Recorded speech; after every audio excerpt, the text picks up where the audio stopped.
So I mean, let's just get started with it. So today's session is going to be a little bit different in the sense that we're going to have a fairly lengthy story time about exposition. what happened. So I wonder whose fault that is. So bear with that. But before we get to that, I do want to want everyone to kind of go through their characters and how they've changed. What kind of things you picked, like what did you do for level 3? Like if your class has any sort of features, do you get a subclass or anything, whatever.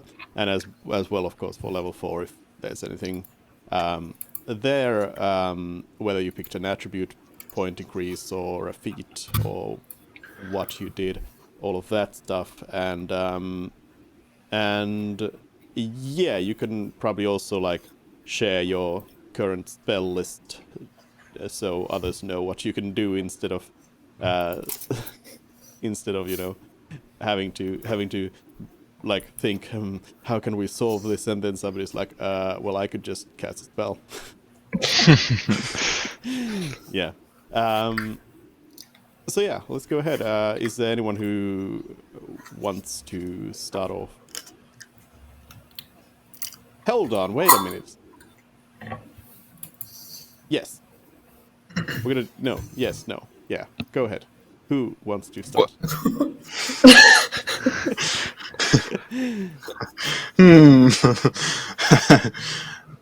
I can start. All right. Okay, so at level 3, Mervin picks his subclass, and I chose Battlesmith. There were 4 options, I think, and I chose Battlesmith because I get a familiar, basically, except it's a medium construct, so it's about the same weight as a human, and it's basically a robot that Mervin has made out of like random stuff he could find in Thon. It's like a barrel that's on like 2 tracks, and then it's got like one of the city guards' helmets as its head, and he has a shield that's just a manhole cover that he took. Like the sewer grate is his shield, and it's my totally outstanding defender, Todd.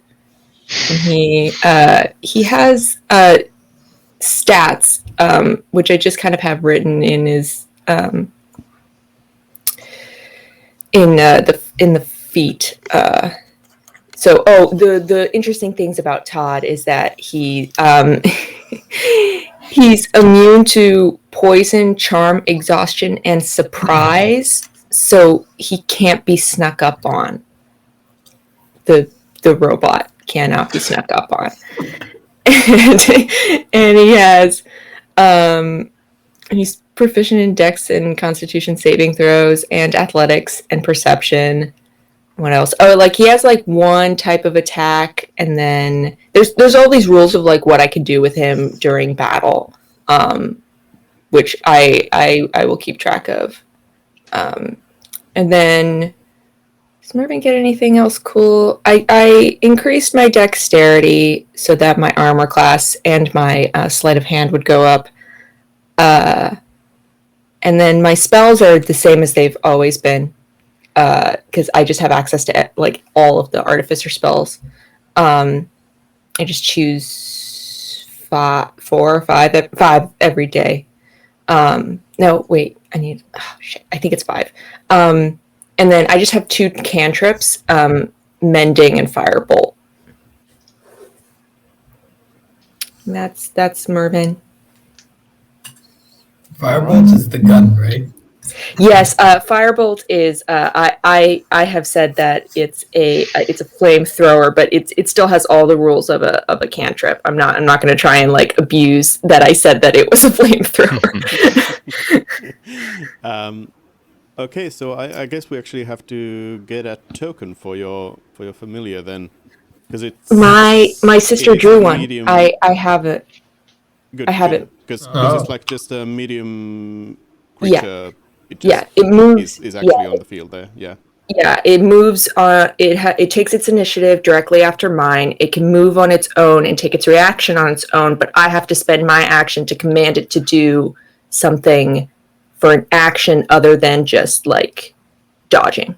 Dodging is its default, but I have to use my action to have it do something else if I I wanted was to. If you picturing wanna something send like Wally. Is it Wally. I Wall? was Is there somewhere I can drop the picture so people can see it?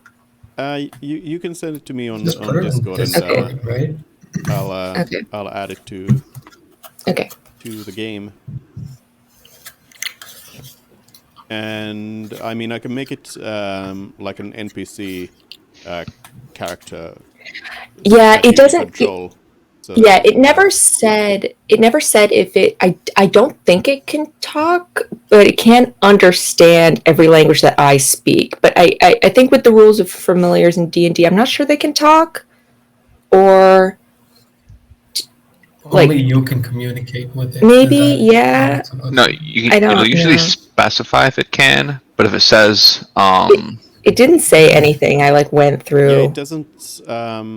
It doesn't seem like it can speak. It is. Okay. It is the type that is. Well, I mean, it's a trash can with wheels. So. Yeah. What can it do in combat? It can, let's see, it can impose disadvantage on an attack if it's next to someone. That's its main purpose, is defending, and then it does have a melee attack, and then I think that's basically it. Does It it doesn't occupy like your square, or Let's is see. it like just with you? Yeah, no, it moves on its own. It can go anywhere. Let's see. It has one reaction, so this it can do for free. I don't have to command it. To protect a creature within 5 feet of it, imposing disadvantage on an attack. And then...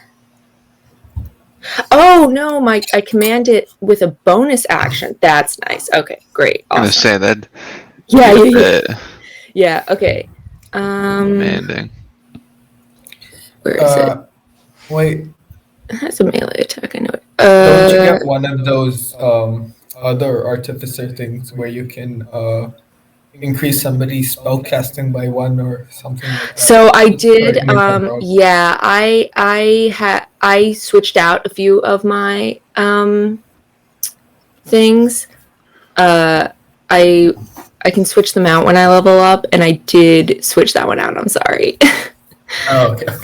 And then I also, we didn't use the bag of holding thing, but it felt like we wanted detect magic, so I did the detect magic wand as one of my infusions, because it just felt like that was more useful with what we were doing. So basically, I will turn off detect magic on my ritual thing.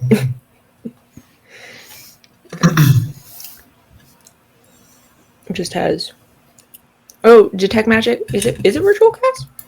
Oh, that's nice. Yeah. Okay, I see. Okay. All right. Yeah. So that's Mervyn. Mhm. But yeah, send me the picture and I can add it to Todd here. I'll add a character sheet for you to control. Is it with 2 Ds?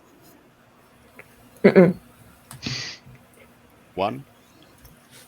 It's 1D. It's an acronym. Okay. So My totally outstanding defender. all right. Sure thing. Yeah. All right. So that's Mervyn and a new friend, I guess. Sure. I'm just gonna associate him with Todd Howard. Who's next then? Well, I can go Okay. next. Oh yeah, why not? Yeah, mine's a bit simpler. I just got divine health, which makes me immune to disease. My sacred That's oath, huh? that's pretty broken, I guess. Well, disease, Is it? not poison. Mm. Any of Oh, is that. there a It's difference? yeah. Oh, It usually says like it'll say disease and poison. Like the monk gets immunity to well both at a later level. But let's see. My sacred oath, I picked the oath of glory, which just lets me use my channel divinity to either gain advantage on strength and dexterity checks, specifically athletics and acrobatics, and I can increase my push, pull, and carry weight, or I can, whenever I hit someone with a divine smite, I can distribute 2d8 plus my paladin level and temporary hit points to whoever is within 30 feet of me. And I also have Guiding Bolt and Heroism as permanently known spells. I haven't gained any other spells, so it's the same thing. And then finally, what was it? Oh yeah, Harness Divine Power. I can sacrifice my Channel Divinity to regain a spell slot. And then I just increased my strength to 20 with my ability score improvement. All right. So Strong. much less complicated. Strong. All right, so that's Luz. Then is it KK? can you get your stats above 20, or is 20 the hard cap? Items you can, but you can only raise your stat to 20 with the ability score improvements and such. But if you had like Gauntlets of Ogre Strength, I think it's like 22, 23 from wearing them. Yeah. So, not much to actually report other than I have a shit ton of health right now. Because I rolled really well. For my ability score improvement fact thing, I had 17 in my wisdom score before this, so I wanted to take a feat which would give me +1 to wisdom and then something else, as opposed to taking the +2 because 19 isn't better than 18. So I took telekinesis, which is basically a buffed mage hand. I've put up the description here. So yeah, I can do what Darth Vader does. That's pretty cool, I guess. And as to spells, I am really getting the necromancy kind of spells right now, but none of them actually do that much damage. So there's that. Still can't talk to people, dead people. It's an ability that Mort claims to have had, but is Yeah, unable because to actually do. yeah, let's just say only when what's his name? Jurgle allows me to. For now, I guess. Sure. Yeah. Oh, I can upload Todd's image myself.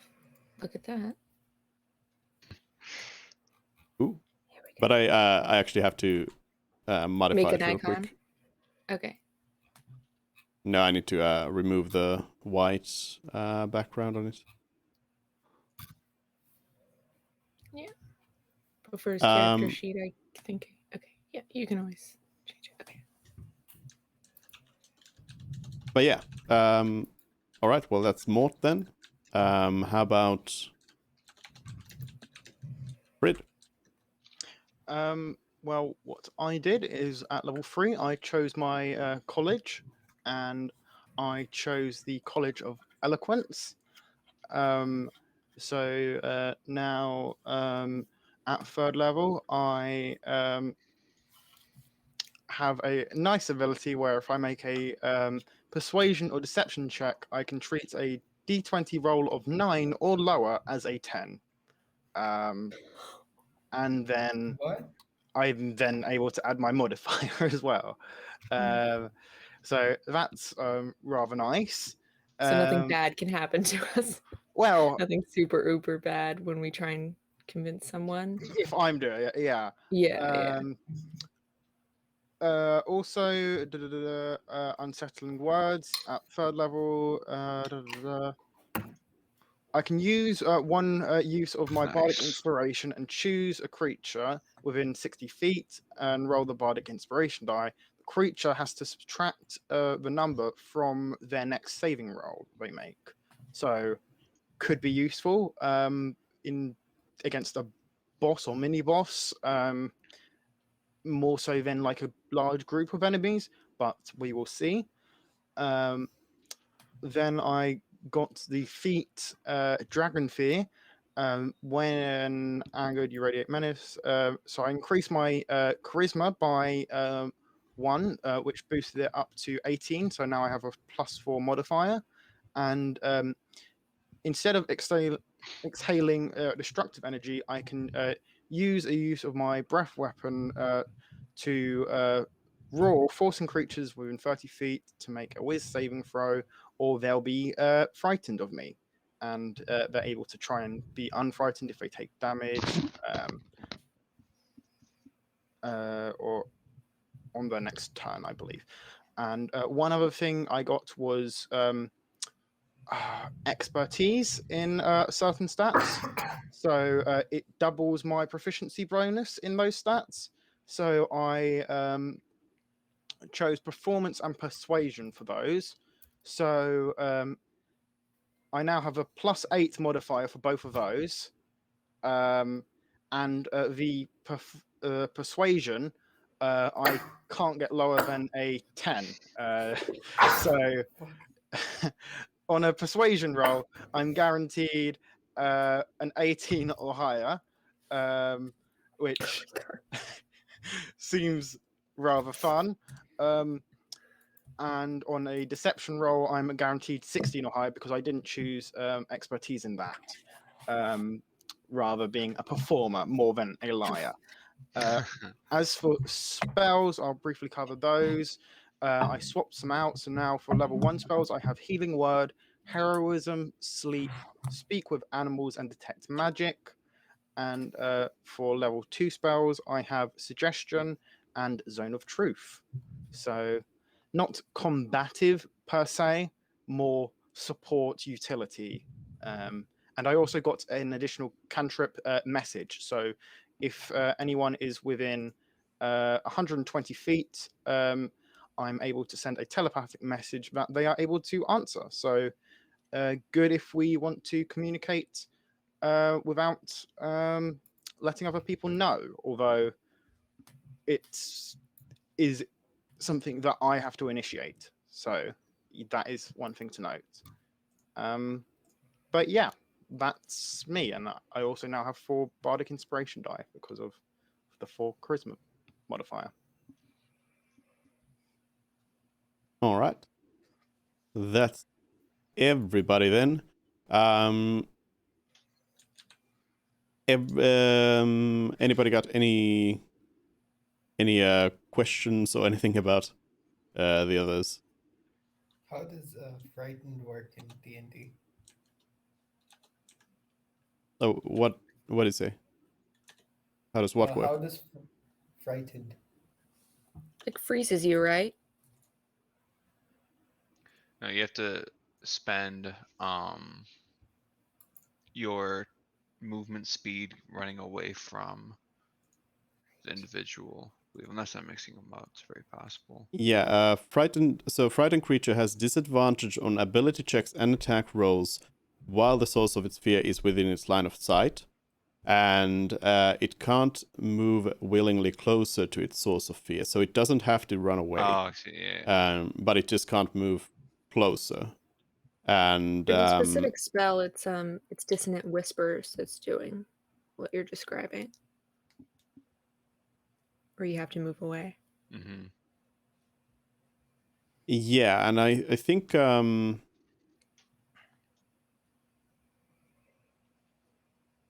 I don't think there's any sort of like base condition that forces you to do something like that. But yeah, spells may have like different versions of it, but that's like the base condition.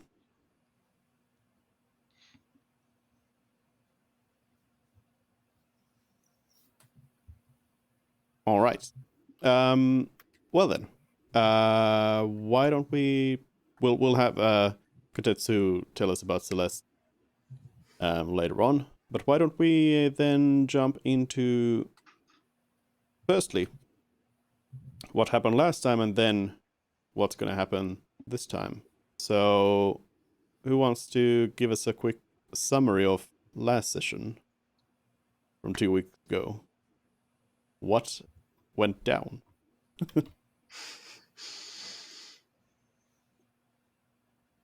Anyone remember that far I'm trying back? to reminisce in hopes it'll come to me. I'm pretty sure I wrote something down. The boy gave us a paper for our eyes only. The note was a warning. Then they told us the meeting location. We went to check on the bandits before that, and they were all stabbed whilst we were out. There were some signs of struggle, and then we went told a blonde halfling guild handler about the sewer problem to check that they had been told by the guild master, which they had. We didn't tell them about the bodies yet, that they were dead. And then we talked to the guild master about the whole situation, informing him that the bodies were dead. Then we went over to the Sickly Ham and found the leader of the Thieves Guild, who called himself the Rat King. After that, we went out of the city and had a long discussion about what to do next. And I believe that's where we ended off, plot-wise, in the main world. Pretty much, yes.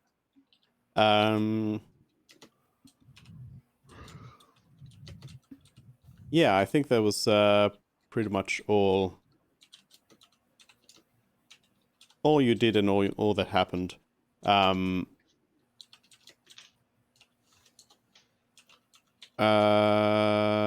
on, I need to do this real quick here.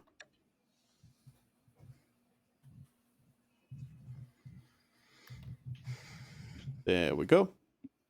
All right, so let's see then what happened since then. So I will be reading kind of what went down. Some of this stuff is influenced by your choices during the questionnaire, and I went with the majority most of the time. There was one situation where it was kind of iffy who's voting what, but otherwise it's mostly like the majority. And there was also you asked a lot of questions about different things, like quite broad subjects. So I will not necessarily go into everything. We can assume that you did like try to get information on them, and the things I don't mention now are likely things that probably aren't that important. So, but we can assume that if at some point you need more information about it, then you will have maybe an advantage on the roll about knowing about that thing, or you just outright know it because we'll take note that you have tried to find information about this subject. But we won't go into too much detail about everything because otherwise this would take us 5 hours. What? But anyways, yeah, let's get started, and feel free to like interrupt me and like ask questions, or if your character would have like wanted to get more information about something, or put some input in there, and let me know. But yes, so after a meeting on the fields outside of Thorn, the party has decided to split themselves in two, sending Frid and Celeste ahead, while Lars, Mort, and Mervyn stay behind in Thorn to tie up loose ends. You all unanimously agree to hand over the scroll case containing the actual item you're carrying to Frid and Celeste. I was actually surprised about that you all were like, yeah, they take it. Before they leave, Frid and Celeste spend a few moments gathering supplies as well as to look up information on the area at the Adventurers Guild library, finding out about orc raiders in the region around Riverhome. They instruct the rest of the party to research more information as they themselves need to hurry along to leave the city. So, unlike as was requested, they don't really spend days researching things in libraries, but instead ask the rest of the party to do it. And they head off east on the road towards Fort Harm. Meanwhile, the party staying in Thorn decide to follow through with the planned meeting with Bartok. They decide to modify the original plan by having Mervyn instead tail the rogue from the Thieves Guild, since Celeste is gone. The meeting goes well, with Mervyn gaining various insight into the organization. Basically, anything we discussed last time as well stays true. Making notes specifically of the council that Bartok mentioned. After the meeting, however, Mervyn fails to keep up with the Thieves Guild helper and dejectedly returns back to the others. And one thing I forgot to mention is that I did do a few rolls on your behalf on some of these things. I was like, sometimes I was like, okay, this happens, but other times I was like, let me do a roll. Let me see what these stats say. So the group reports their findings to the Adventurers Guild, with the Guildmaster thanking them for the information. They also meet with the Rat King again and share their information. The Rat King is slightly perturbed by the fact that they didn't trust the helper the Thieves Guild sent, but also seems to think that it was a smart thing to do. Regardless, the Rat King shares information on Bartok's location, about the home and everything, and the Rat King also thanks the group for their cooperation and tells them that the Thieves Guild will remember them. During their time in Thorn, the three heroes try to find more information about Bartok's group, but fail to do much, perhaps lacking some of the specific skill sets of Frid and Celeste. On the dawn of the second day in the city, the group hear the news. The king is dead. Details on what happened are non-existent, as the town criers spreading this information only focus on the fact that the former king, Enoch III's son, Alanok, will assume the throne. The party thinks things may be somehow linked to the package they delivered for the ambassador of Kultin, but they make no attempt to contact the ambassador. They do investigate the situation otherwise, but are unable to find any solid information of what happened at the palace. All they find out is that there was a celebration, and the king died during it, cause of death unknown. There's plenty of rumor and hearsay about trained assassins, demons, court intrigue, and so on, but no solid, reliable information, unfortunately. What was the name of the prince that succeeded him? Alanok. I'll put it in the chat here. Thank you. Alanok. And so yeah, as requested by Frid and Celeste, the group in Thorn do attempt to find out more about the court and the situation there.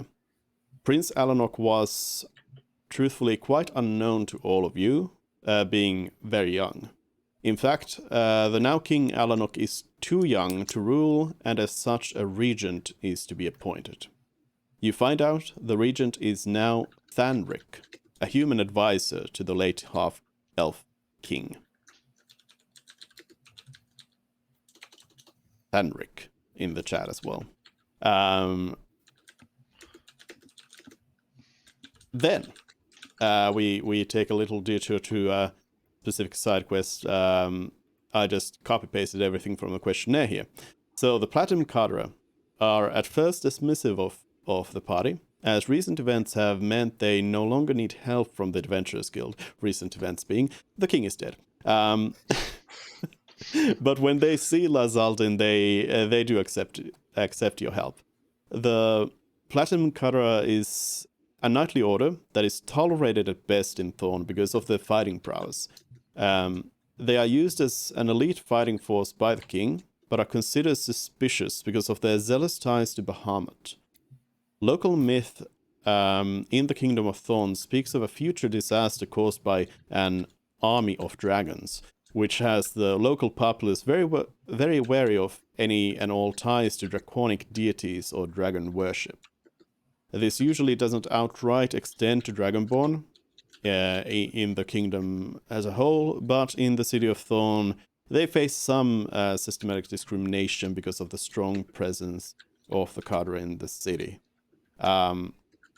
Lazaldin looks more into this, like, where does this come from and everything, and it seems like it's not just Bahamut. It's anyone who like professes any sort of allegiance to a dragon deity gets kind of like, some people are very suspicious of them.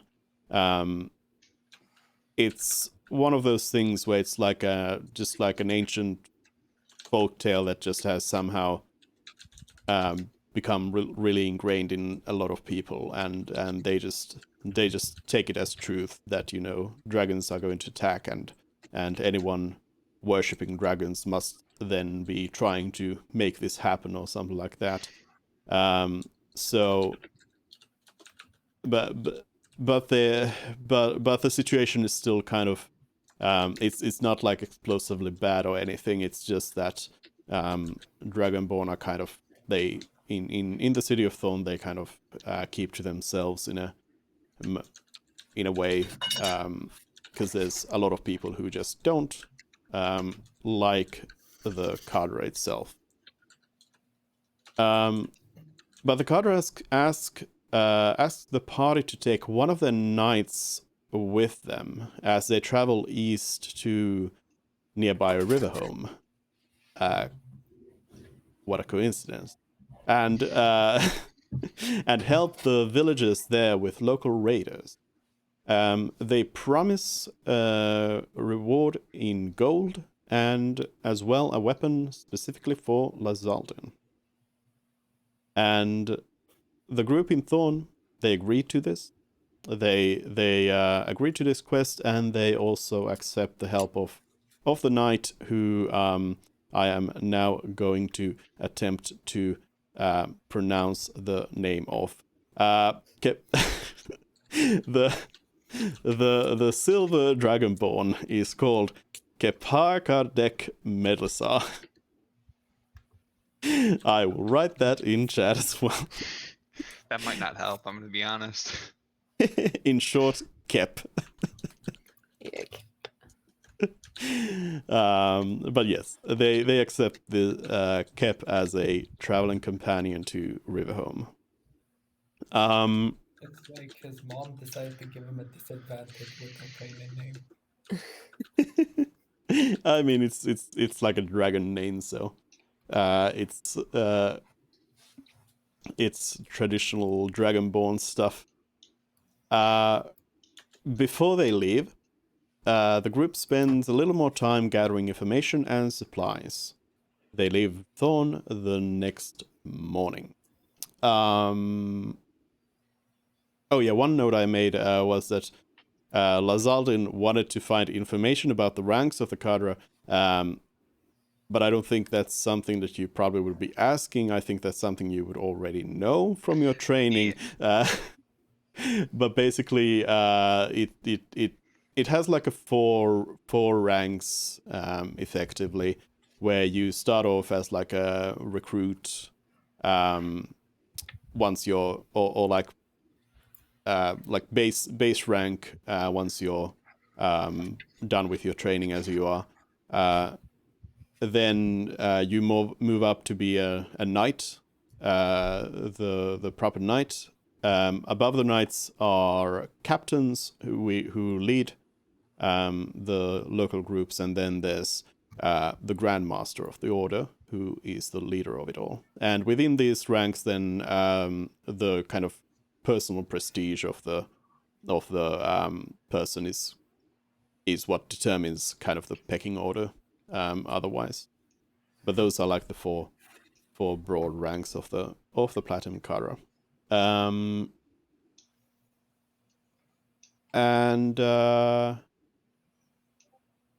yeah, this is where KK wanted to I think you wanted to purchase some armor, was it right? Or who was depends it? on the price, but yeah. Yeah, like I said, it would be market value. So what are you looking for?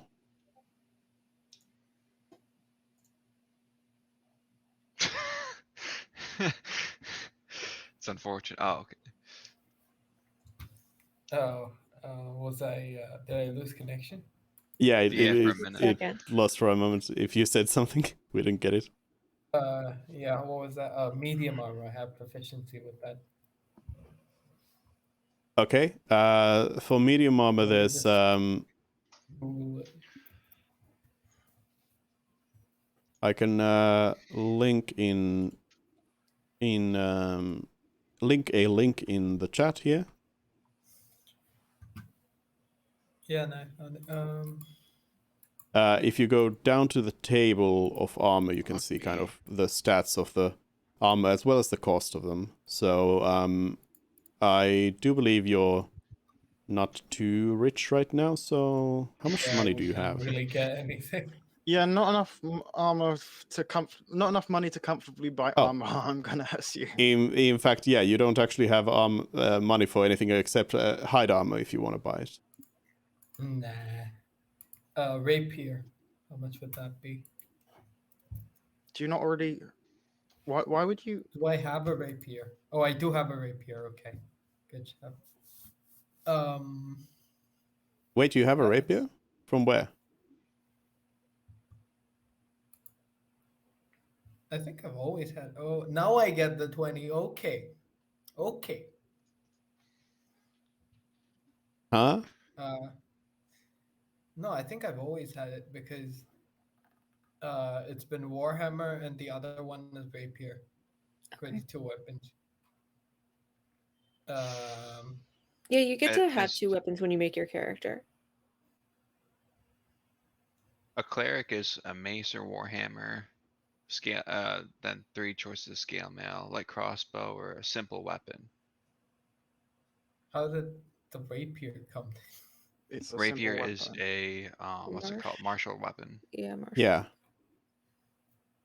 Do you even have proficiency in martial weapons? Yeah. It's not. The Yeah. Death Cleric, right? Yeah, Death Yeah. Cleric has from the proficiency with them. subclass. Okay. But yeah, you have your Warhammer, and then you have your crossbow, and Warhammer is Oh. like a slightly heavy stick because my strength is at 11. It's 12. but yeah, you wouldn't have a rapier, no. Okay, don't think can I've- I buy one? Let's just buy this rapier. It's 25 gold. We can take that, right? I mean, let's see how much we have. I think 40 one sec. gold. So Oh no. we would be using more than half I to thought we buy had So, a bit. an additional weapon. That's not including any bonuses we've gotten for completing any quests over the skip. Hmm. Because we bought the bagpipes last. Oh yeah, that's right. Oh yeah, we did. I at some point need to have smith's tools. I can get by with like basically Mervyn can improvise tools, but it's like it has rules, and so I can get by with that for now. But to have and repair the steel defender, I have to have smith's Yeah, no. tools. So at How some much point would we that need- cost? Because that's definitely something that we should probably get, because that's More like a necessary thing. But If it's too expensive Exact- right now, we can say I use my like improvised tools ability, but at Yeah, some point in the it's, future, it I would will- be, that's it's a 20 more of a gold. priority than an 20. additional weapon, really. So Yeah, yeah, we sure. could afford it, and if need be, I could lend you my rapier, because we do not really have the money to be buying a third weapon for people at the moment. So yeah. Okay, how do I delete this thing then? Did you add it to your inventory? It was already there. You press the little lock button, and then the delete symbol will come up on the right Oh yeah, side of the list. yeah, it's gone now. Peace. Okay. Yeah.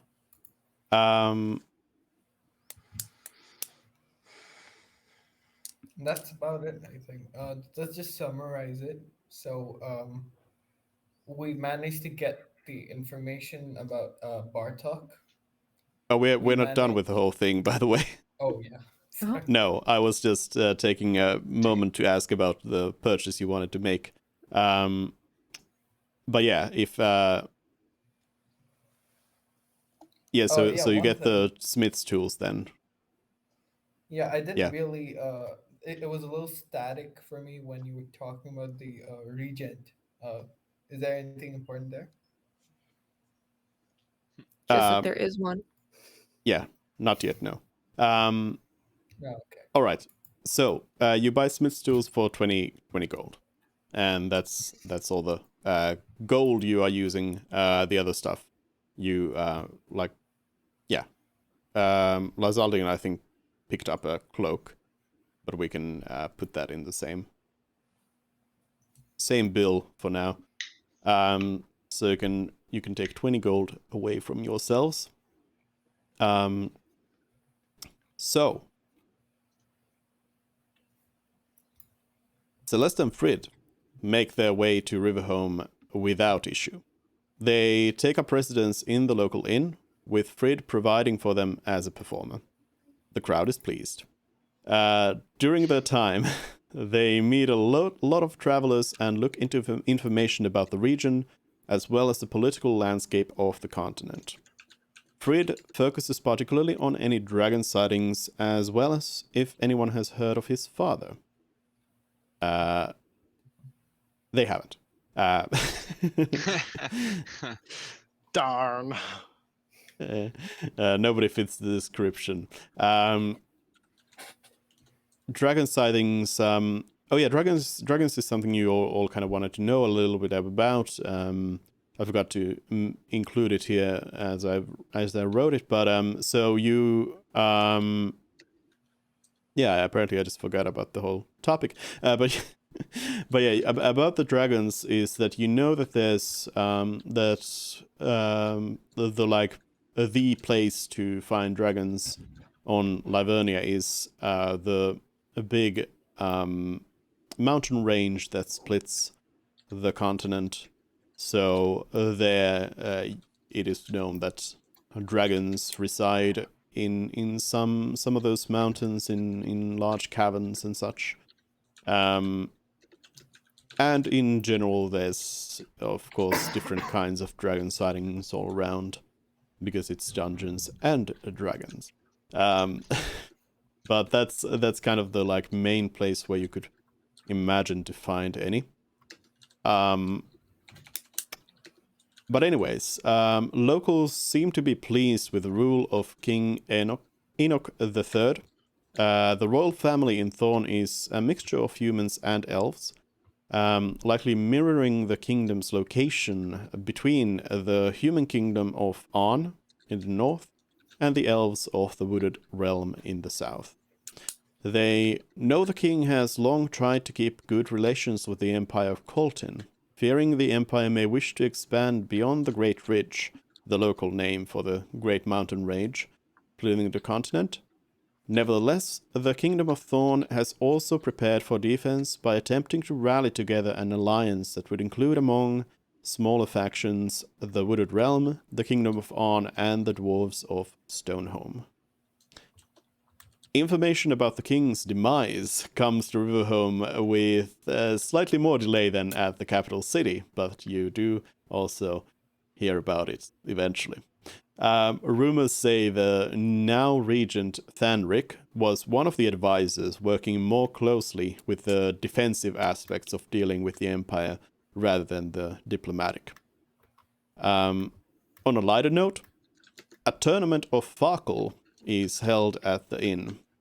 So a dice game with a buy-in of 5 gold and a potential of winning 50 gold. And Frid and Celeste have decided to take part in this tournament. And since Kodetsu's not here, I'm not even going to give you a choice about who wants to play. Instead, we're going to have Frid throw some dice right now. What am I rolling? We're gonna see how you do here. So we're gonna simplify this quite a bit. So I need you to throw a d20. Yikes. So the tournament takes place over. Hopefully it's the roll a low number, right? As few points as possible. The tournament takes place over a few rounds, and unfortunately, Frid is doing pretty bad in the early games.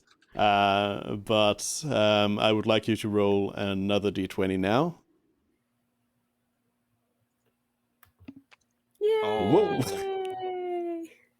The next game, though, if anyone knows Farkle, I know it from playing Kingdom Come Deliverance, but it's a pretty fun dice game. Actually, you can play it online as well if you want. Check it out. But Frid absolutely crushes the second round, basically winning in one like turn, not even giving the opponent any chance of doing anything. With insane luck, and as such is able to move towards the next round. Now, I would like Frid to do a perception check. He's being scouted. He's being recruited. I don't know if that's it, but let's go with my -1. Yeah. Could be worse. All right, and then another d20. Wow. Can he beat the cheater? That's the question. Or maybe it's someone who's watching and plans to stab us in our sleep and steal the money. Who knows? No, I'll let you know. It wasn't a cheater. It wasn't anyone stabbing you in the back. It was simply a situation where the judge actually miscalculated a roll, and succeeding in the perception check, which Frid did not, would have granted you a bonus to your roll, but you did not get it. Didn't need it. But you didn't need it. You also got through to the finals, and Frid made it all the way to the final round. And can you guess what I'm going to ask you to do? Is it another perception roll or just a d20? Just a d20, and I'm going to let you know that the DC for this is 10. So basically, Oh. You just have to get a 50-50. flat. Yeah. basically, Most important role of the campaign. Here we go. yep.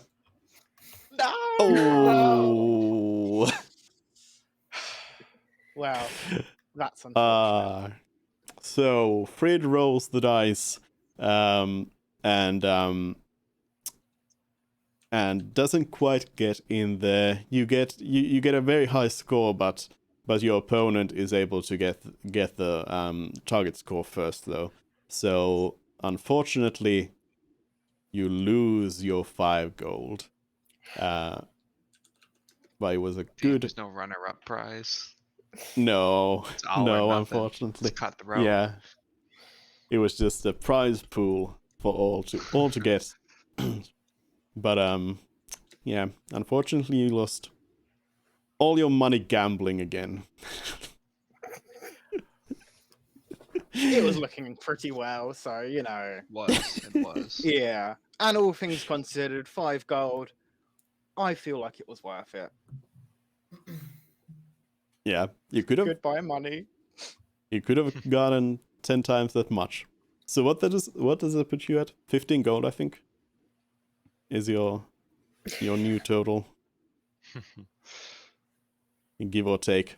So yeah, unfortunately, the tournament was lost, and perhaps Frid or Celeste will share this information with the rest of the party at some point, or then just say they were robbed.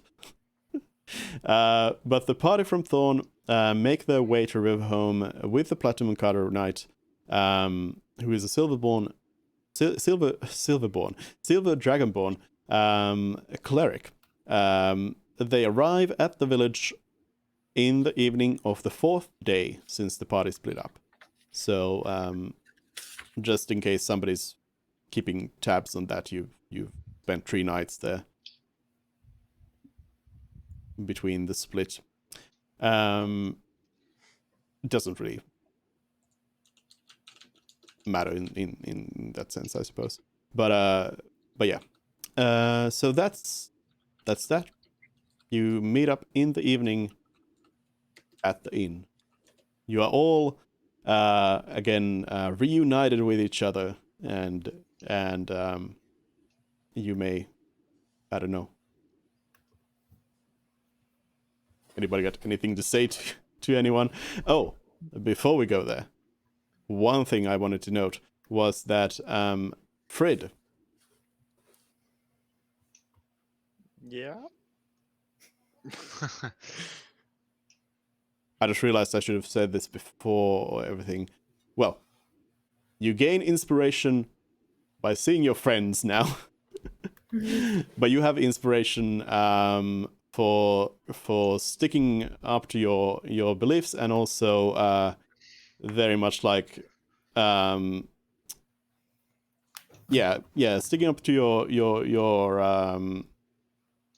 your gut feeling about like making a deal with the devil and not wanting to do it, and sensing danger and all of that, and yeah.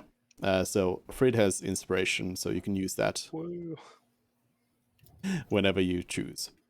But yeah, you all meet in an inn. Celeste is strangely quiet. Hello, guys. You're alive. That's great news. Lazardin, why are there 2 of you? Okay. I'll just walk by and say, I'll explain later, and we'll talk later. But it's good to see you. Yes, it And walk is. by. Yeah. We're You're not gonna ask why there's 2 of Mervyn?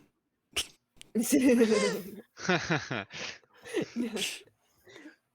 I got my buddy here.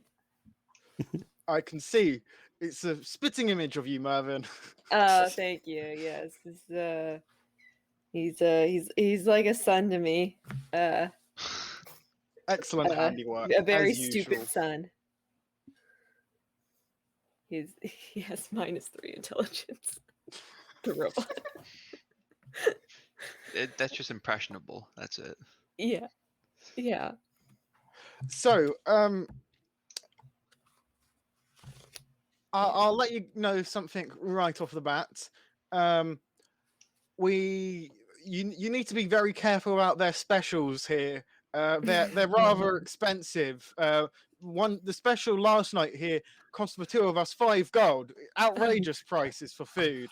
But yeah, don't go for the specials. Just order the normal food. Trust me. Yeah. Inflation. Yeah, because apparently the king's dead. Do you guys know anything about that? Oh yeah, we didn't really find anything about why he died or how he died.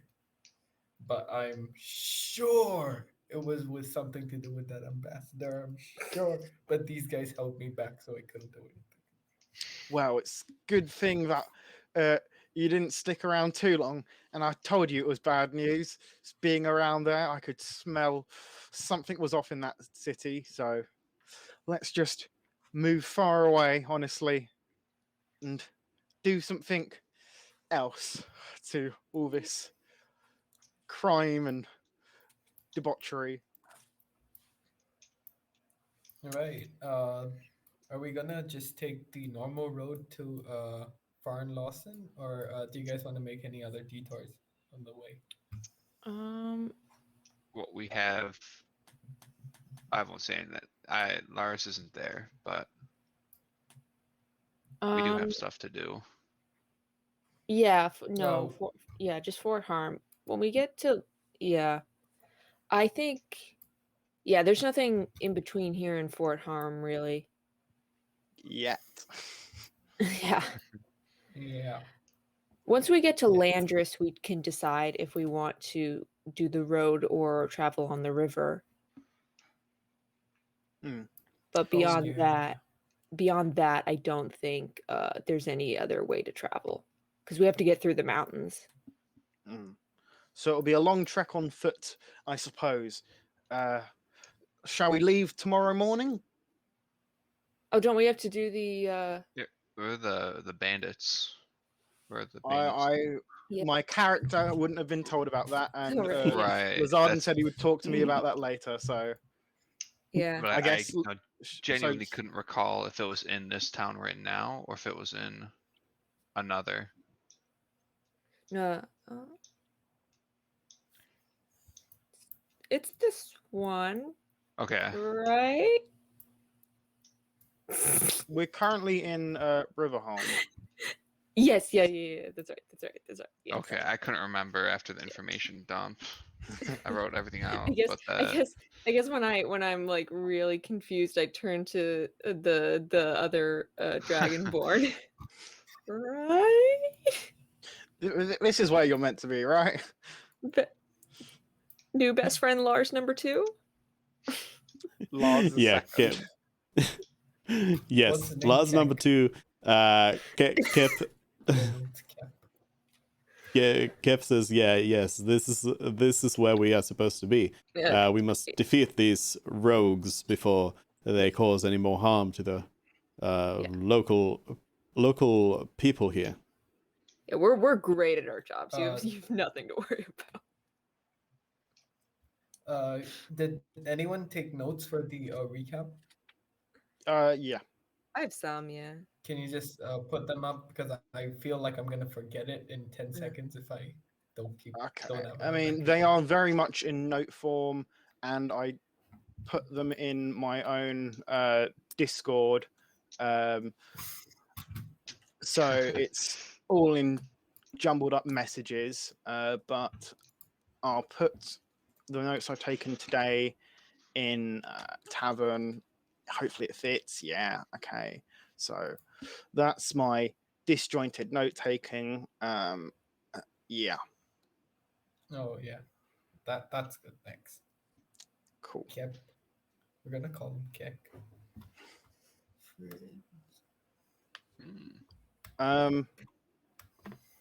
So yeah, should we just mill about until the next morning, or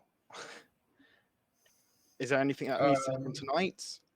Shall we just assume that Cap? Sorry, what time is it currently?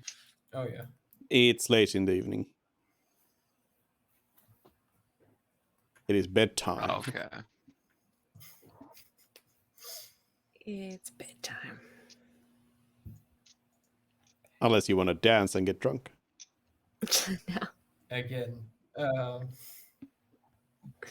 Last time we did that, No, I'm 12 just gonna- people died. Wait a minute.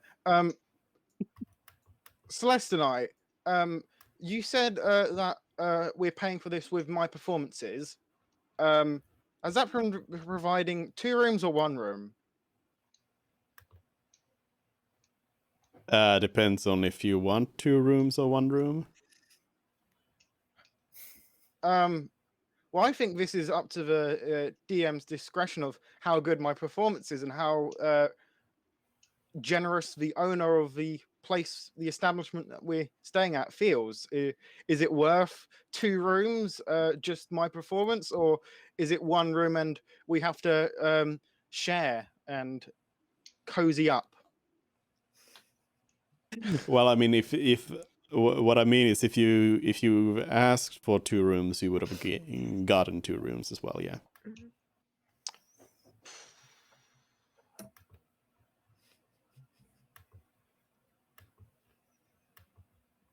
I mean, I'd like to think I'm worth 2 They rooms. couldn't afford 2 rooms. I'd like to think I'm worth 2 rooms, but stay humble and won't put this poor man out of business for getting free accommodation and free food is enough. Don't need to take 2 separate rooms. So I would have only asked for a single room. So I guess at this point, Celeste and I would be rather cozy or comfortable with one another. So about your guys' arrangement for sleeping, I have no clue. That's what I was going to talk to the innkeeper about. All right. We'll all The share innkeeper, one room. Or do we all have the cozy one? the innkeeper Greatla Zaldin. Say, good evening. We have, we have 4 individuals in need of hospitality. Do your rooms 5. fit 2 people each? 5. You're not counting Todd. Lars, Shit. don't forget Todd.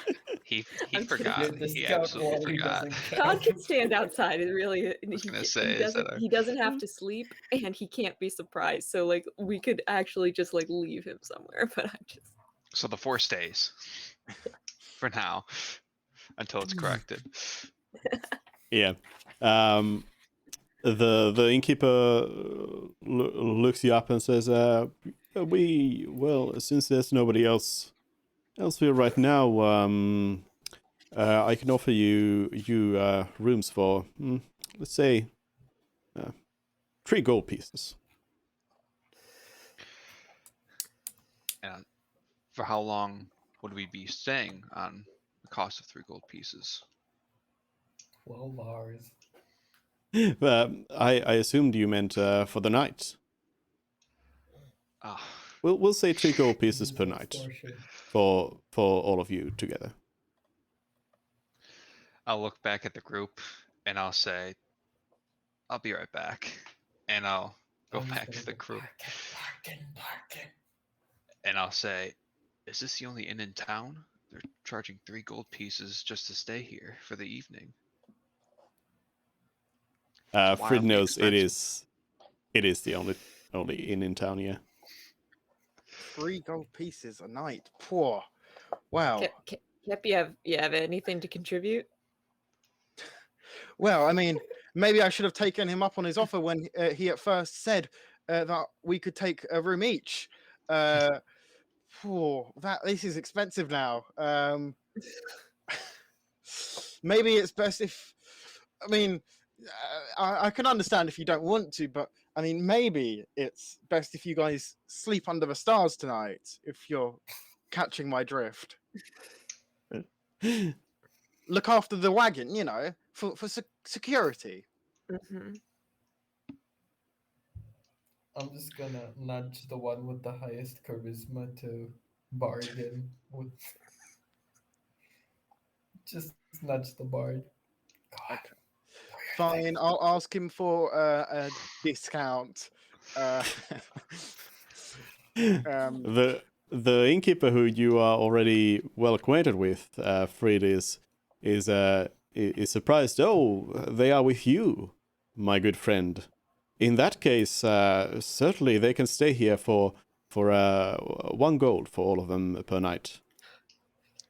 Thanks, that's a lot better than 3 gold.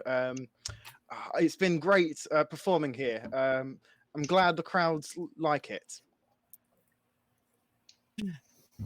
Yes, you're a new star performer, and I hope you stay here for a long time.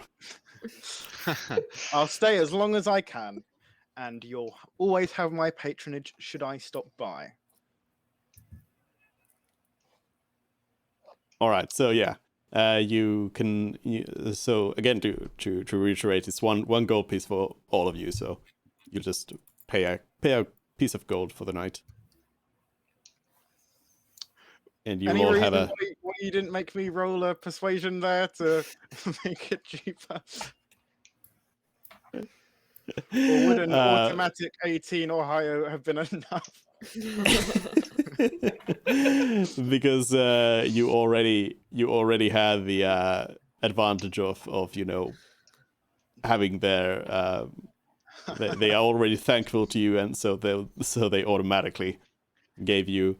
I would like to note that they dropped the price by like how much? How does it work? 200%. So Yeah, or they took to off- to like 30% of the Gave us a original cost. So 66% discount.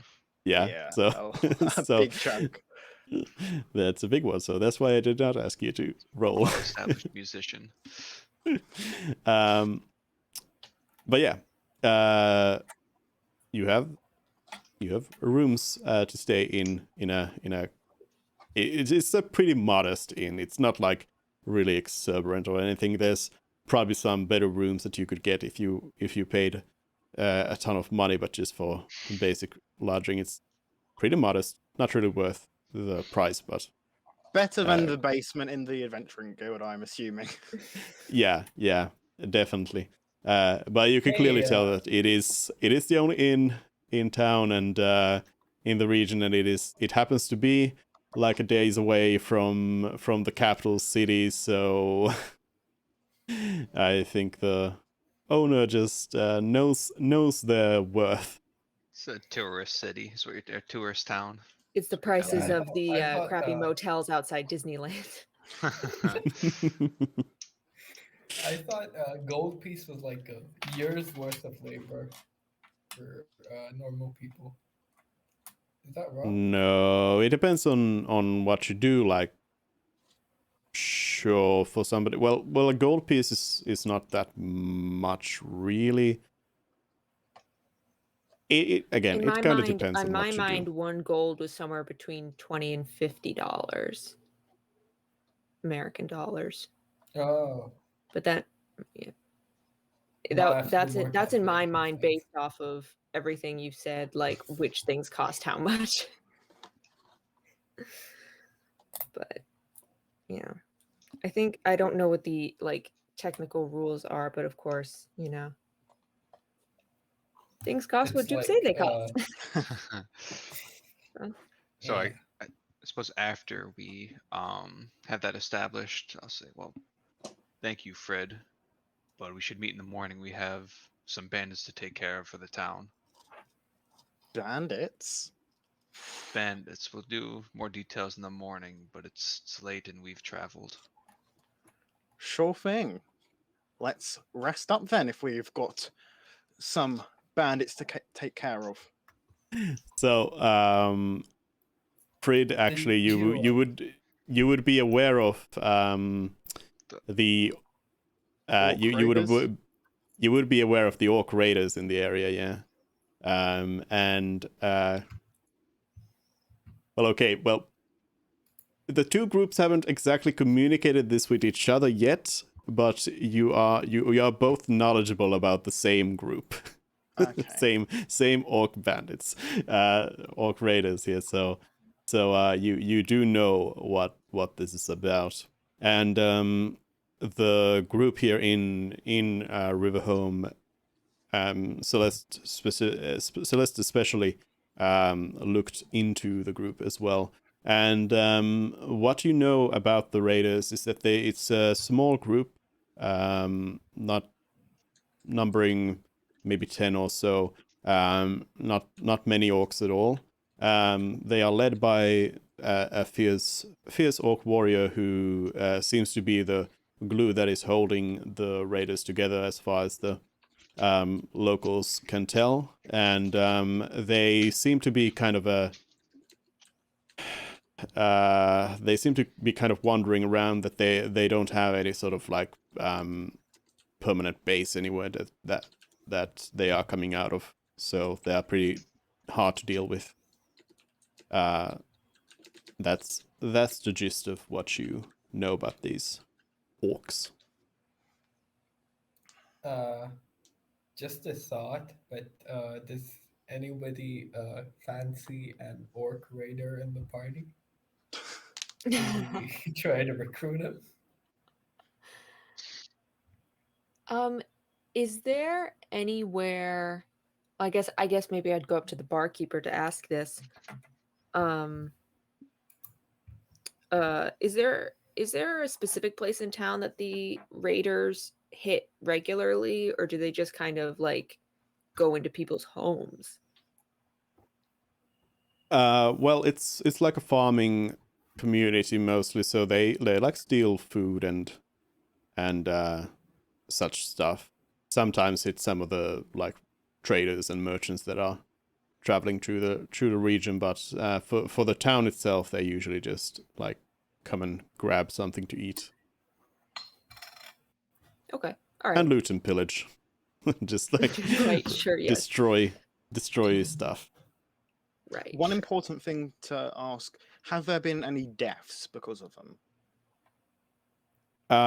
Yeah, some people have definitely died. Like on the roads, the raiders have hit some again, like some traders and such.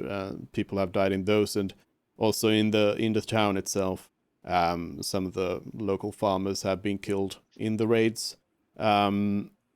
Usually, it doesn't seem like the orcs really like seek out people to kill necessarily. They seem to be more interested in getting loot. But It's more if of a people killing do, if they have to. yeah, if people get into their way, they will definitely not they will definitely go in and and take care of them.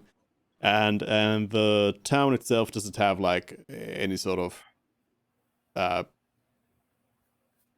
professional soldiers or anything here, so it's mostly just like the town like townspeople form like a militia group that tries to hold them back, but a lot of time just One final just kind of question. stays back. Do they prioritize looting, or are they more like supplies oriented? Are they like trying to survive outside in the wild?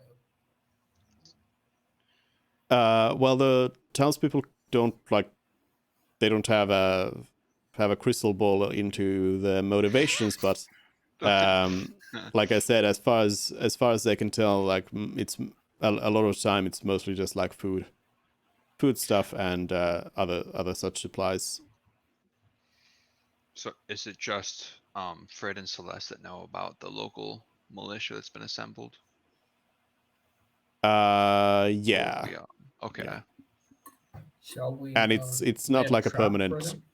grouping. It's Mhm. just that some townspeople every now and then, or well, like some of the more able-bodied people in the town have weapons that are ready to be brandished at the raiders.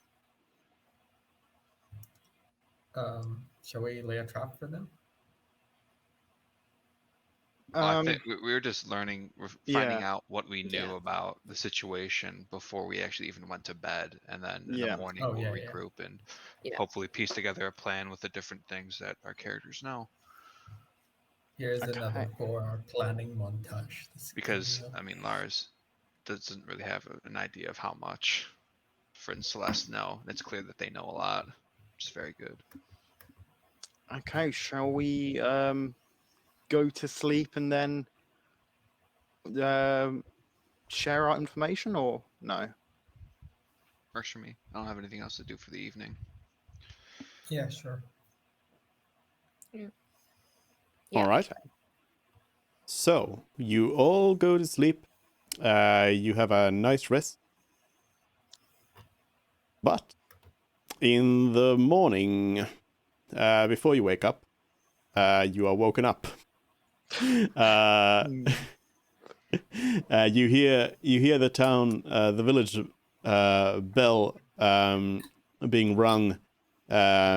People are shouting that there is an attack, and one of the townspeople who knows Frid and Celeste and knows especially about Celeste, that here's some tough people barge in on you, and they come in and they're like, they are attacking. The orcs are coming. You must help us. We have reports of some of the orcs going to the old watermill. Can you please go and help us, please? Sure, right away. And we'll bring the others with us. Bang on the door. Time for action, guys. We've got to fight. Hell Wanna know yeah. More about how it's too early in the morning for this. Terry does. Wake me up later. Yeah, Kep is also very eager to get into battle here, saying that finally some action. We'll bust the door open, ready to go.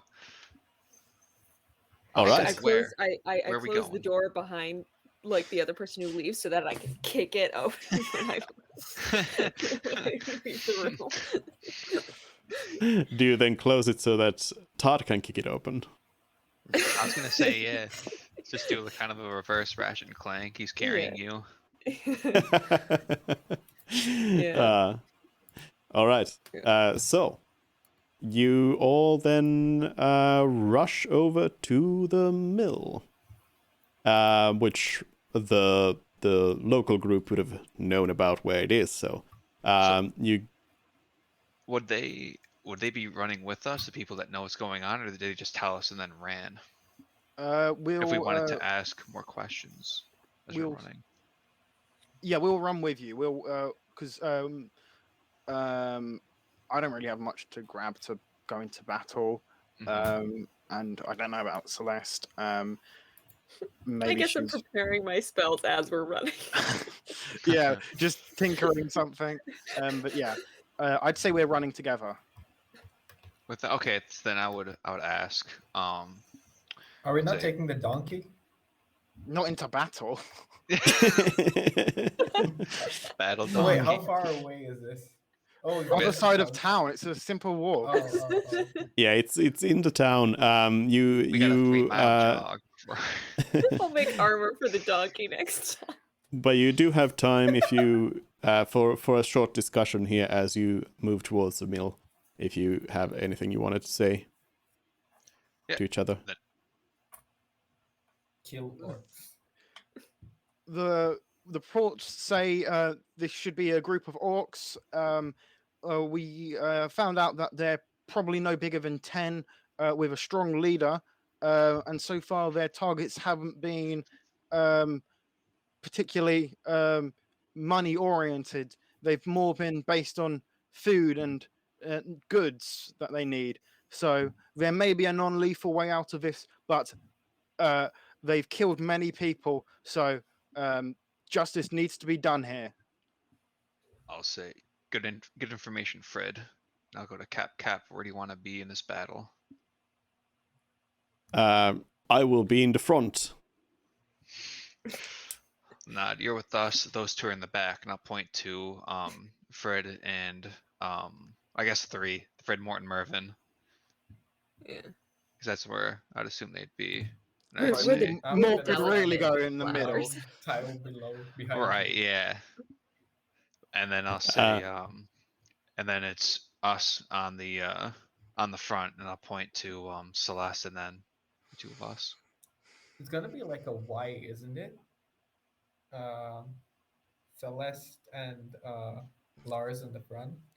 I'm slightly behind. Behind me is Merv, and behind that is our glorious leader. Well, The commander you does don't not need need to. march on the You don't front need line. to. Yeah, You don't need to go into it right now, though. I was just establishing. But Yeah, this is just the general battle formation. That's it. But one thing to note is that in this particular battle, at least until Kotetsu gets here, Celeste will not be taking part in this one. You do have a new friend here, and I'm not talking about Todd. 2 new friends. Yeah, so Kep can take on a similar role to Celeste, so don't worry about that. Mervin feels the Couldn't need tie to her prove that shoelaces. Todd is better than the person that has joined our party. So there's like there's a competition in Mervin's mind that does not actually exist in real life. So what happens if Todd dies? just a random question here. Right. Yeah. So Todd, Mervin will be heartbroken, but he can also revive Todd within a certain. There's like the rules are weird because it's like Todd doesn't have a soul, so it's like I can just build another one exactly the same. Todd too. It's just But I can- emotional. Yeah. Just an emotional toll. It's not like a Yeah. difficult gameplay mechanic. Yeah. I can also cast my cantrip mending on him to like simulate healing him. That's why I have Wow. mending specifically for this purpose. So yeah, All right. I guess we go forward. Yep. So you arrive at the mill and hold on. What the this thing? Yes. Yes. Okay.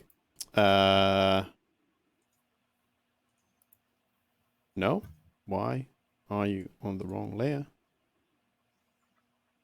There we go.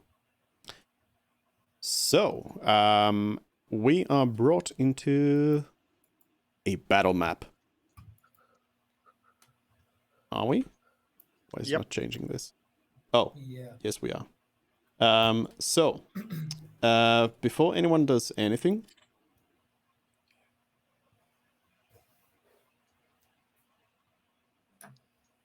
on this map, since it is morning, early morning, it is quite dark still outside, and you do not have a very good vision of the surroundings.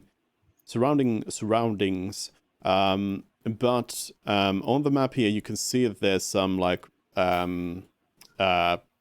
lanterns or something by the bridge, which are shedding a lot of bright light. So here we are gonna kind of see how the dynamic lighting system works in terms of like dim light and darkness. So you should be able to see. I think this is true for everyone except for Mervin. You should be able to see, for example, if you look all the way to the bottom of the map, right down from you, you will be able to see that there's absolute blackness there, and that is because there is no light. So if you were Am I the to, only one with dark vision. Yes, apart from Celeste.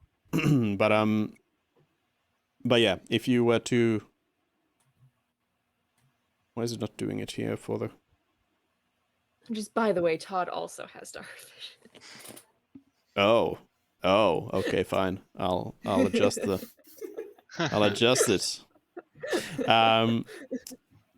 But yeah, so in fact, good point is that Mervyn, you could go ahead and actually move your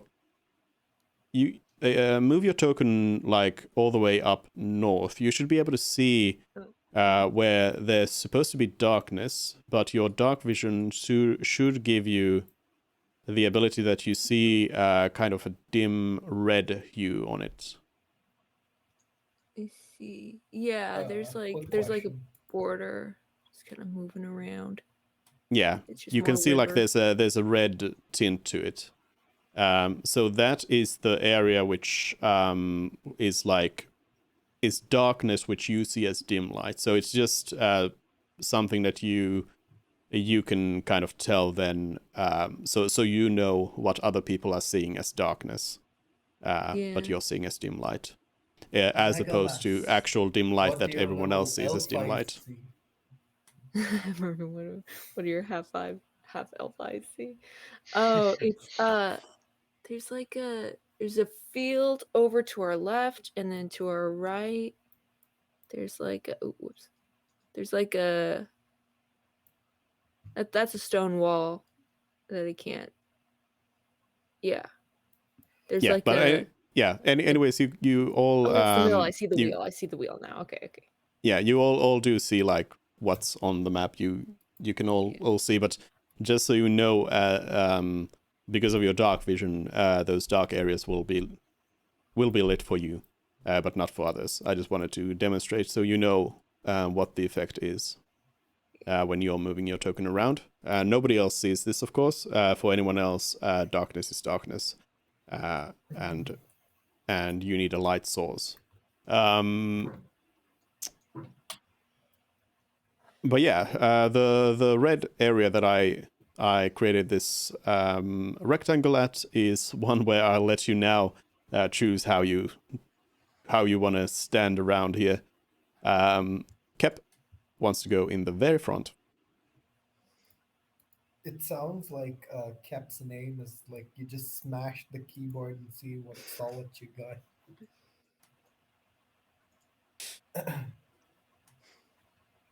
No, Todd's gonna be back here with us. All right, and yes, for mystical reasons, Celeste is present but not doing much. In fact, we're going to say that the orcs are attacking. There's two different areas where the orcs are attacking, and you decided Celeste is going to go help the militia with dealing with the other group, while the rest of you go here. She's organizing them, let's say. Yeah, And leading. Yeah, Celeste has been like focusing on this orc raider thing for a few days now. So For a second, I thought you were gonna say that like we basically split the party 1 and 6, where it's like Celeste went to like single-handedly deal with solo them all. and in my mind, I was like, yeah, totally makes sense. I mean, that is a Celeste thing to do, I think. Yeah. Yep. All right. So let me remove this area here now that you are set up, and then I would like everybody to roll their initiative. Oh, wait, don't do it. Don't do it. I knew Every it. single time. Don't do it. Do it now. We have to click on the token and then click initiative, right? Oh yeah, add it. Oh yeah, yes. Add a turn. Man. There we go. Now roll. Okay, wait. I always forget this. And Mervyn and Todd share a turn. And I roll. Wait, let me see if I do this right. where's Kep? Kep. I need to reload, of course. Why would I'm it work? confused. I think I'm doing it wrong. Am I not meant to do it on my character sheet? Yeah. That's so funny. You are? I rolled without selecting it the first time, and so I did it a second time, and it was the same outcome. Is it? Oh yeah. Okay. Finally worked. Yeah. And let me roll for Kep. If I can get this open now. There we go. Oh. Kep. God, look at that name. That's insane. Oh god. And Todd has 7 as well. Yeah. Or is it like a 6.9? Yeah, it's technically like 6.999999999. Yeah. Or whatever like Mervin's roll is, but just a little bit Yeah. less. But yeah, then you see bursting out of the watermill, you see some orcs. Surprise, surprise. Who would have known that there would be orcs around here? You see the orcs bursting out, and let me add them to the turnover as well.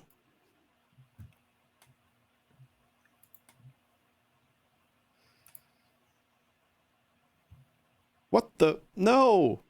Oh no. I had their stats all written out here, but now they're not. Why did it not save? Hey, you just need Why? strength, right? Why would it not save?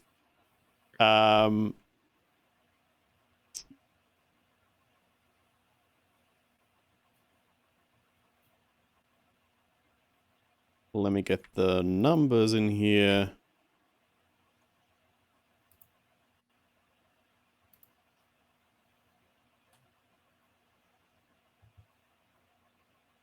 Got 7. 2. No, not 2 there. It's 8. It's 2. 13. 11. And numerical order. Todd, get in your place. There we go. So yeah, you see the orcs burst out of the watermill. You see one orc that is bigger than them all. And just a note on this particular orcs, you should be able to see it there. Yeah, this big orc here with the axe. A note on the token is that it's a weird shape. So the character is not where the axe is, but where the rest of the body is. So just just to be clear where the orc is located. So the tile with the axe is free. Just to be clear. Guys, just to be clear, what exactly is a watermill? Is it for like crop irrigation? It's where you the water from the river spins the wheel, and then that turns the kinetic energy of the wheel rotating to grind the grain and other crops inside into flour and whatnot. Yeah. So it's like medieval hydroelectricity. Got it. Yes, but for very specific. Yeah, the Electricity, mill yeah. specifically refers to the wheat stuff. Yeah. This thing. Yeah. Good, thanks. Because otherwise it would just be a water wheel if it were powering something. History. Yeah. I've seen lots of those things where it's like it's used for laundry too. Like they, or maybe I'm picturing making paper. Doesn't matter. Okay, just back to the battle. All right. Why does this one not work? Oh, it doesn't work because of that. of course. Yeah, so it's gonna be Mort who is gonna start off this battle. Wait, I started with a 15 to. Oh, everybody rolled badly. Okay. 1 second. I'm just figuring out the range of some of my spells. All right. Yeah, 1 sec. I'm just gonna check if I can just chuck spells from where I'm standing, or if I have to move or not. 120 feet. Ooh. Oh. I can hit him. Beautiful. Mm-hmm. Just barely. I'll mark them out for And- you so you know who's who.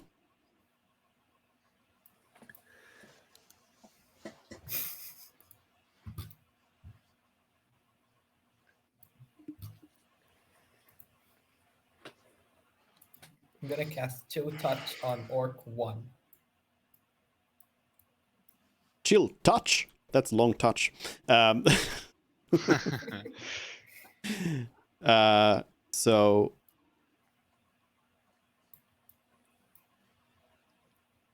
oh yeah. So it's Is the mill on an fire attack. or anything? Or is it just No, broken? no. It's just what you see. Just what you see. So a 15 is going to hit. Ooh. Wow. It was Orc 1, It's a right? starter. It's a start. I get to do it again if it hits because that's my Death Cleric ability. For every, But was it against Orc 1? Yeah, Orc 1. Let me just Yep. put it up for you. Reaper. That's within 5 feet of Orc 1. Oh yeah. Oh, interesting. Okay. Jeez. Do I have to roll again? I do, Yeah. right? Boo-hoo. 12. I'm guessing that misses. A 12 does not hit. All right, then. So you slap the other orc from afar, but the other one dodges away. All right, I'm gonna move up. Wait, 30 feet of movement speed, right? Mm-hmm.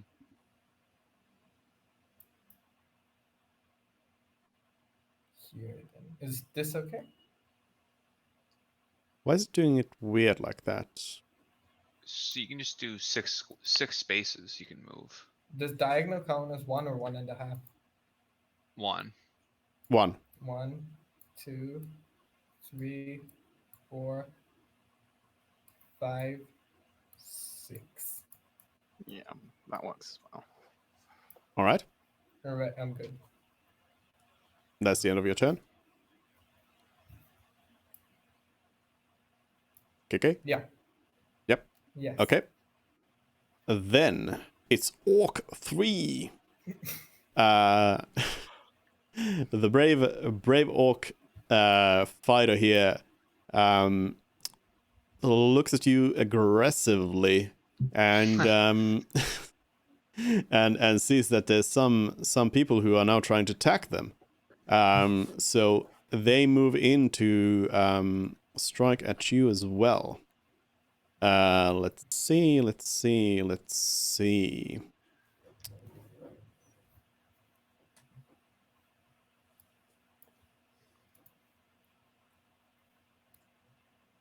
Let's see.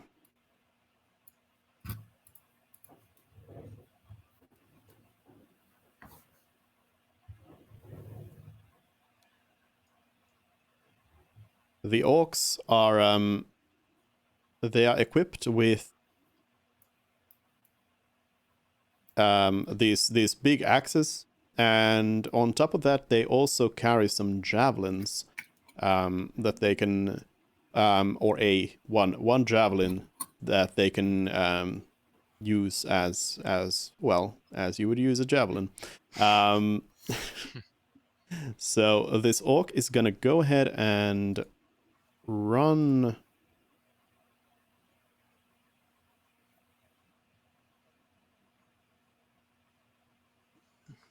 here.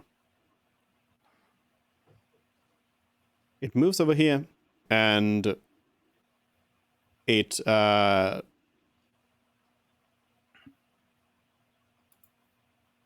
going to throw a javelin at Kep.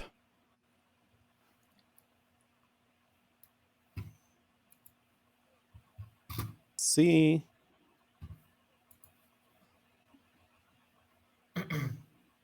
Can you all see Kep's health, by the way? 40. I can't Yes. see Cap's house. Or It's on top of Lazaldin's yeah. token there, yeah. how come we can see only Cap's house and not any of the other party members? Secrets. I don't. You can't see the others? No, We can No, see you the can't bar, see we the can't see the numbers, numbers. so- yeah, that's what do you... Yeah, you can see when they're hurt. You're supposed to Adds be a bit of mystery. seeing the actual number as well. The bar, does it have a number on it? No. Only our own and Kep's we can see. We're Oh. not able to see the numbers of our other party members. So can I? Oh yeah, okay, I can. Jesus Christ, I have more health than the fucking paladin. If you look at Lazaldin right now, can everybody else Now, see yeah, I can Lazaldin's see health? 36. Okay. There we go. That's the option I need to change then. Of course. Roll 20, why you be weird? Okay. Thank you for letting me know. That's not... yeah, it was always meant to be that you can see each other's actual health, because why not? Let me just quickly fix this right now. But yes, so the orc throws its javelin at Kep. And it hits Kep squarely in the face or somewhere. And Kep takes some damage.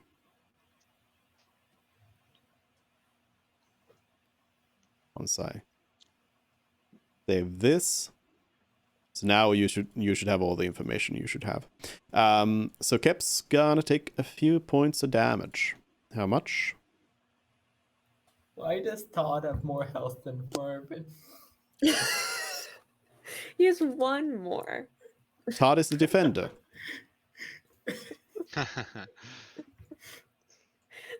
Oof. This game is beautiful. Kep takes 8 points of damage. Whoa. And that's the end of the orc's turn. And the turn of Kep. So you can, of course, attempt to influence Kep if you want, but otherwise they're just going to do what they do. And Kep is going to move up to the orc. And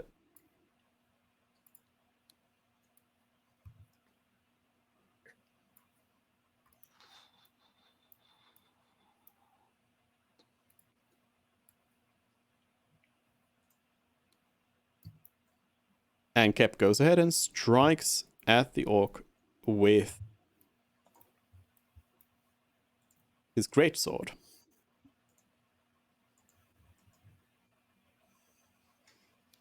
Do we get to see the roll or nah? Nah. But Kep swings hard, but unfortunately misses the orc completely. Apparently the orc is a better fighter than this cleric here. Does Kep do he's a anything cleric. else?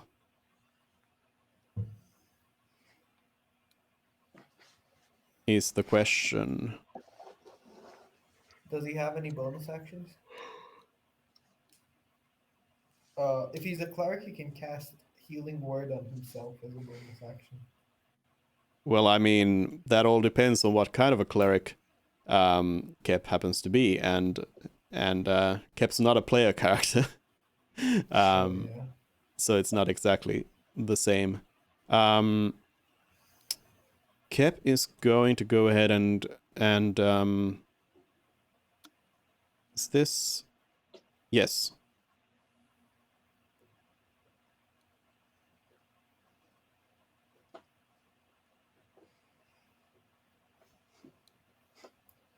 Yes, Kep's gonna go ahead and create. I guess I need to create some sort of token for this.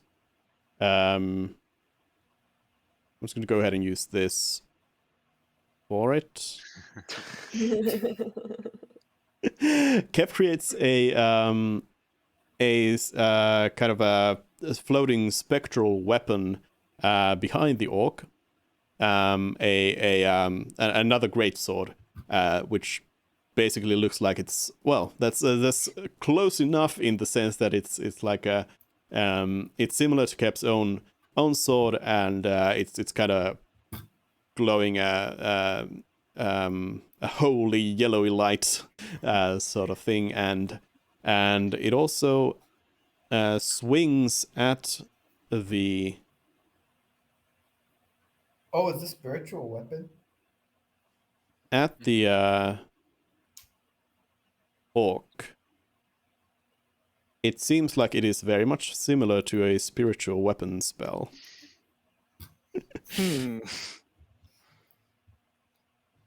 And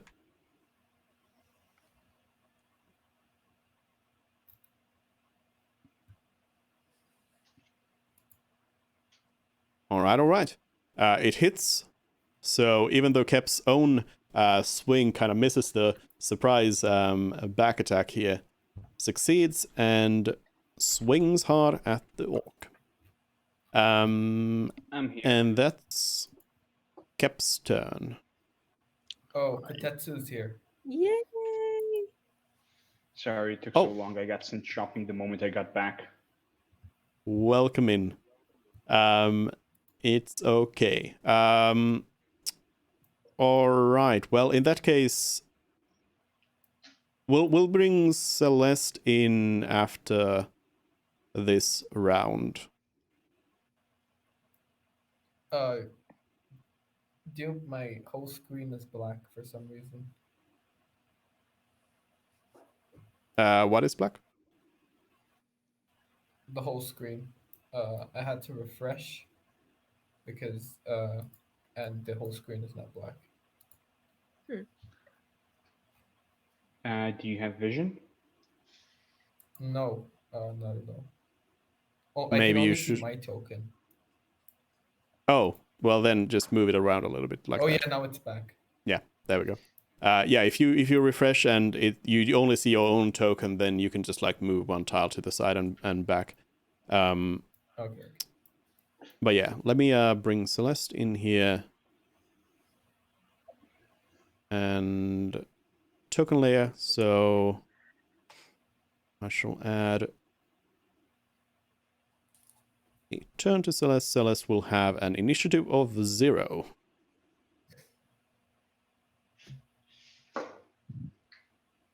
Alrighty. So, so, good. So just so you know, you're fighting some orc raiders. Basically, Alright. the ones you already like knew about. They attacked you in the morning here, and the people wanted you to go to this mill and help out, to beat them up. And you have a friend, Cadre Medlasar here, a dragonborn from the Platinum Cadre who joined in on this mission and was sent by the order to help out, basically deal with these orcs. Oh no. But yes, then it is Orc 2's turn. So Orc 2 is gonna go ahead and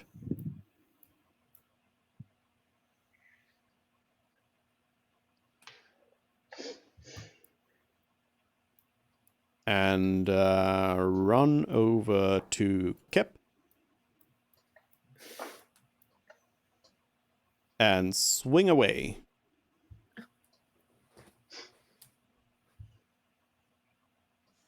And it's a hit. Oh no. Oh no, your friend's dying right away. It's gonna do.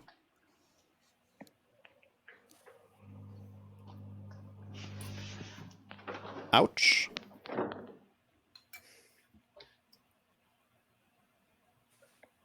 Kep's down to 22 health. And then it's Lazaldin. Okay. Save your idiot brother.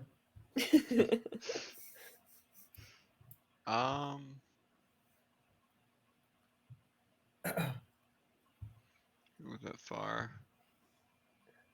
Then I will draw my shield and mace. So my AC's up to 19. And then I will run my 30 feet.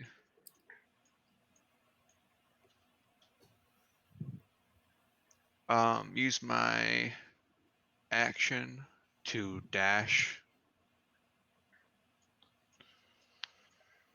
Oops.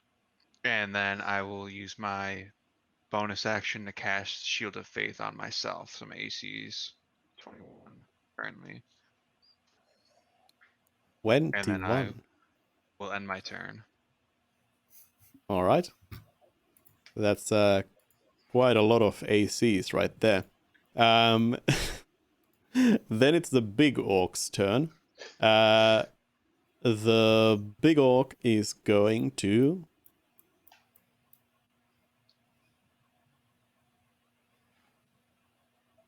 do the very same the others have, except that it's gonna go ahead and smack Lazaldin.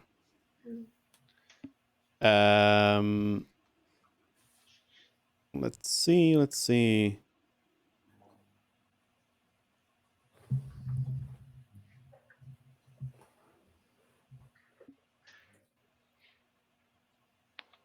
$20. Misses. Oh, thank God. 20 misses. Wow. Yeah. As the orc swings wildly at Lazaldin, who is able to protect against the attack with your shield, you take note that the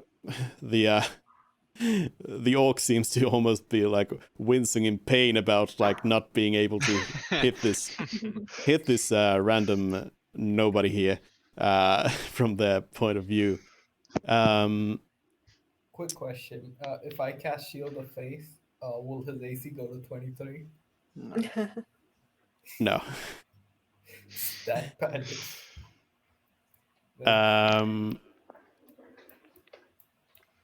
All right, and then it is Orc 1, who is at this point going to be able to... Yes. Orc 1 is going to come in here and try to swing at Lazaldin as well. It's probably not going to end too well. For the orc, I mean. That's what I was hoping you meant. Oh. That's 21. That would hit. Oh. So that's gonna be...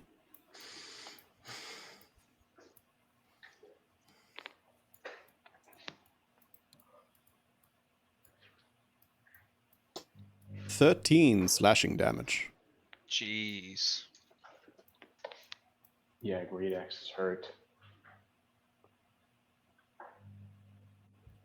And Mervin. All right. Mervin's gonna go 1, 2, 3, 4, 5, 6. And oops. Oop, wait, how do I wait? Okay, and I'm just gonna cast Firebolt. Gonna safely assume I'm in range. And On which one? oh right, yes. The one right next to Lars Alden. They are all right next to Lars Alden. No, yeah. Fighting No, I right meant next the to Lars one. Alden. I meant the one that I have like a clean shot to. Yeah. 'cause- Yeah, So Orc 1. because I'm not sure I can like boomerang my firebolt around our allies.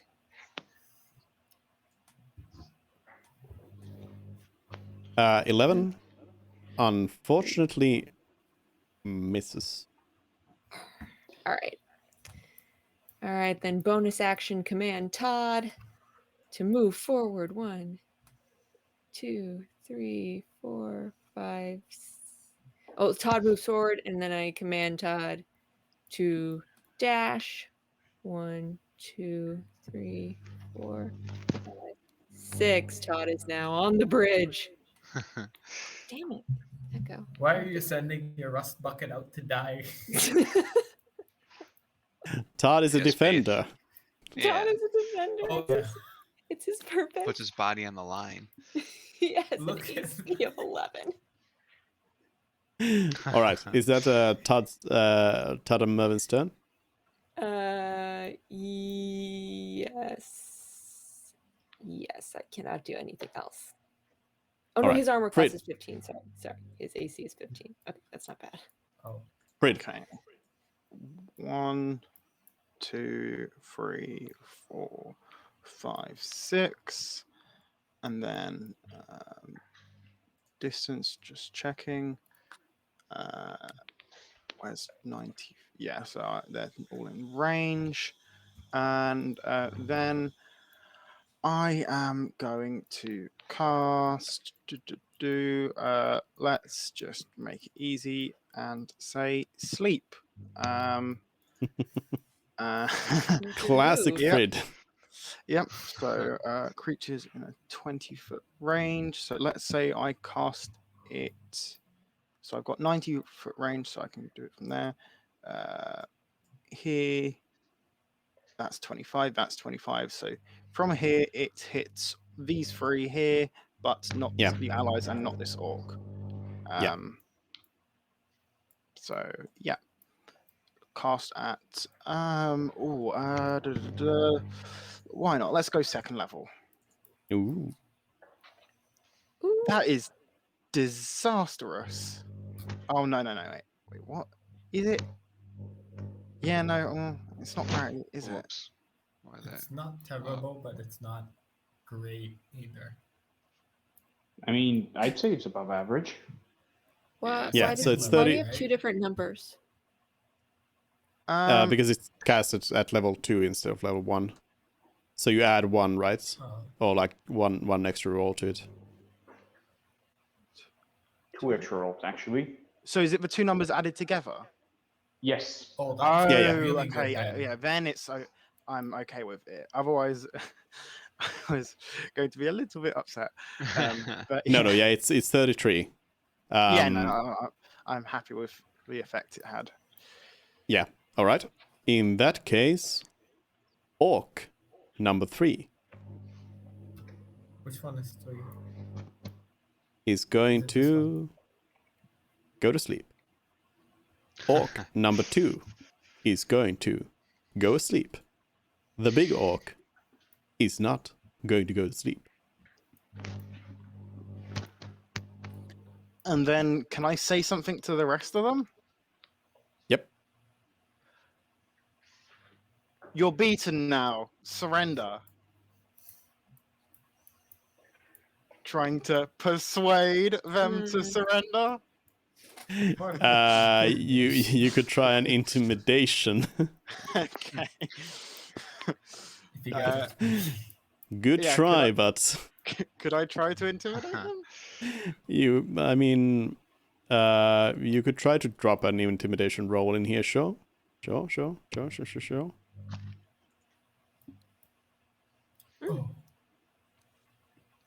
All right. So you very intimidatingly say that. Very good. Is that the end of your turn? Yes. All right. Then Orc 4 is going to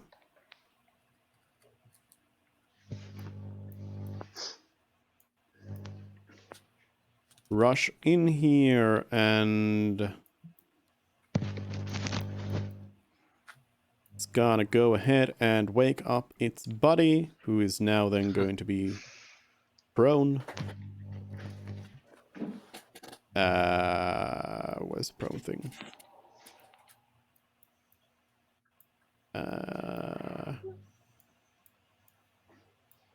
Can I never find these things? Whatever, it's prone now. So, Orc 2 is awake again.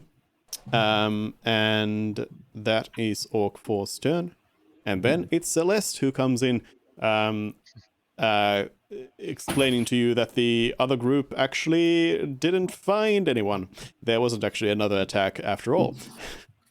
And the villagers, they thought that you have this under control, so they went home to have the morning coffee. All right, I will dash over here and I will end my turn. Yeah, okay. Don't you Well, have that was the throwing axe that returns, the boomerang? Yeah, yeah. but It's going to be a disadvantage. And I'd rather why? get in Yeah. dash first and then get in melee range with into my next turn. Cool. all right. Then we got Mort M. Mortimer. I love that name so much. I am going to, just to be clear, he's like 10 feet across, and 10 feet is the river, right? From exactly where this guy's standing. Yes. Yeah. I am going to try to do the Darth Vader finger neck pinch and make him fly across. What are you trying to do? Yeah, what exactly are you? telekinesis. He has telekinesis now. But what's the Is that Mage Hand only has a carrying capacity of 10 pounds. yeah, I have telekinesis as a feat. So And telekinesis can only push towards you or away from you. Yeah, Oh, and it's it's not- 5 feet also. Oh, I thought Yeah. it was 5. And Oh, you need to be within 30 feet of the target.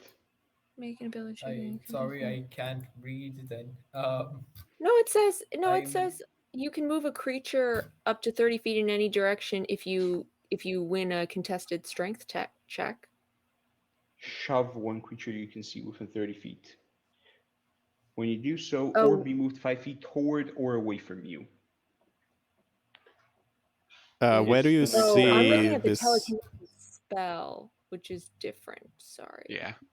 No, this is a feat. This is, it's a feat, not a spell.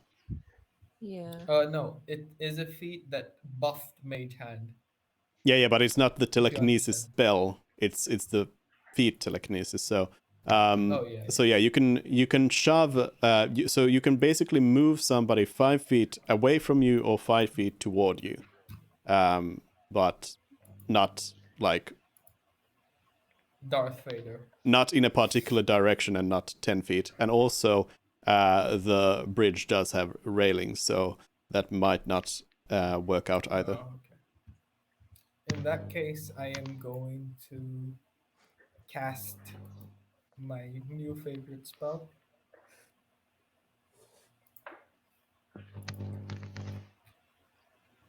On the Ray of big fella. Enfeeblement? Yeah. On the big one? Here. Yes, the big one. And as Make a a ranged bonus, spell attack. Yeah, roll for the attack. wait, a black beam of energy, on a hit. How do I get it to hit? 820 plus six. Essentially make a wisdom saving throw. That will be equivalent. Okay, one Yeah. second. Yes. But I have spells that are +6, so should I just roll a d20 +6? D20 plus 6. Oh no. All right, 13 unfortunately does not hit the big orc. As a bonus action, I would like to cast Healing Word. You cannot cast 2-leveled spells in one turn. Oh. In that case, as a bonus action, I would like to sit on my hands until. Nah, I'm just gonna end my turn there. All right.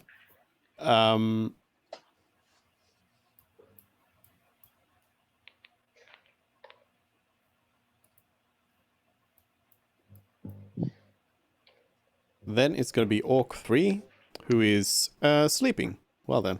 Then it's going to be Kep, who is...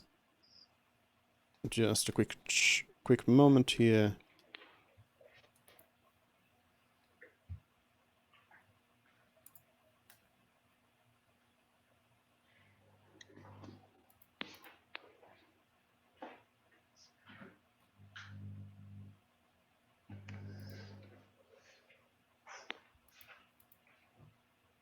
Yep. Kep's gonna go ahead and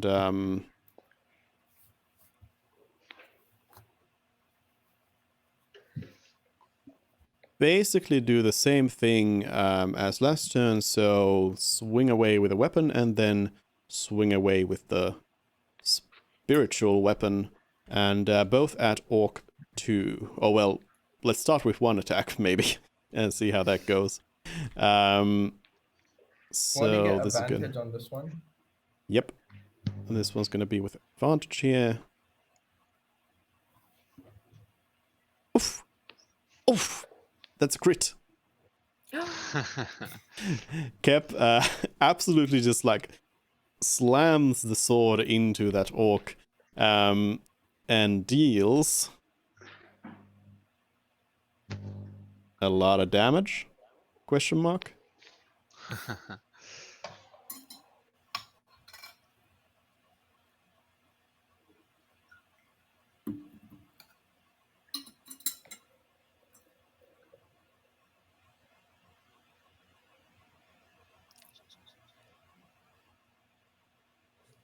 Yep.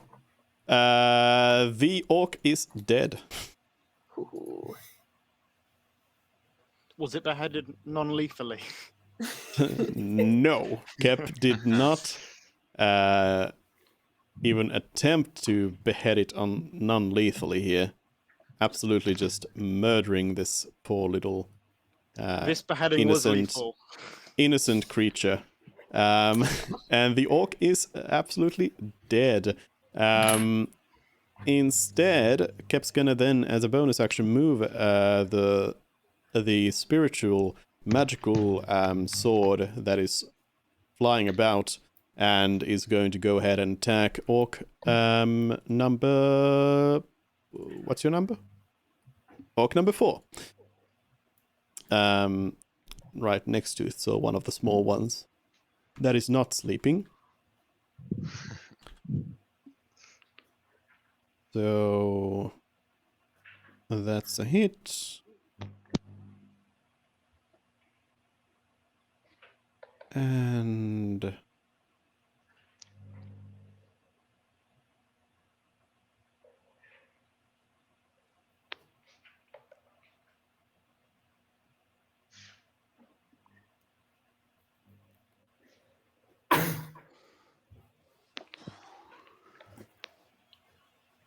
hurts the orc real bad. The orc takes a big swing from the sword, and it looks very, very much in pain. And then it is Orc 2, who is dead. So Orc 2 will do nothing, and instead it goes to Lyzaldin.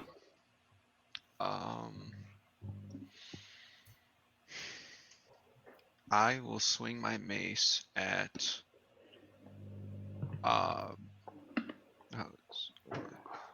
does Orc 1 look bloodied at all?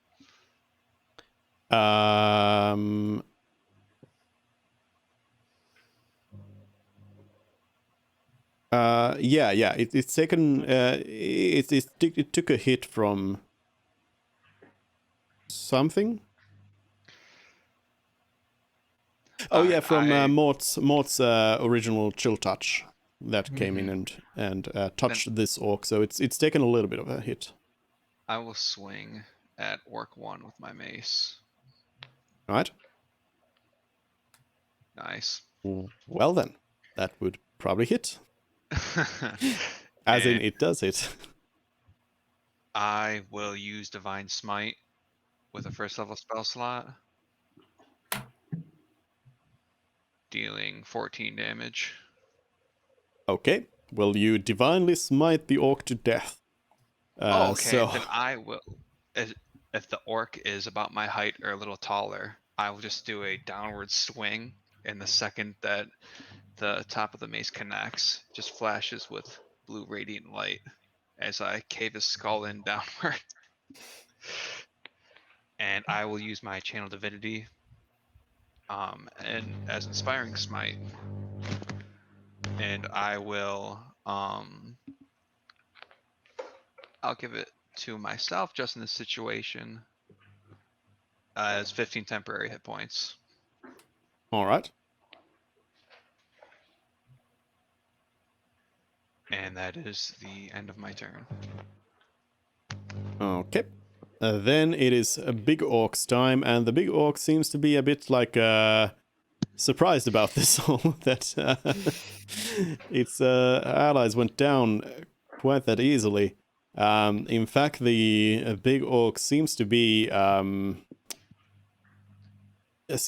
visibly be quite angry. It seems like it didn't really, like, it has a clear commanding presence over the smaller orcs, and it didn't really seem to pay much heed to Frid's words earlier on. Instead, it's gonna go ahead and just swing away, because that's what it likes to do. It's gonna go ahead and swing at Lyzaldin with a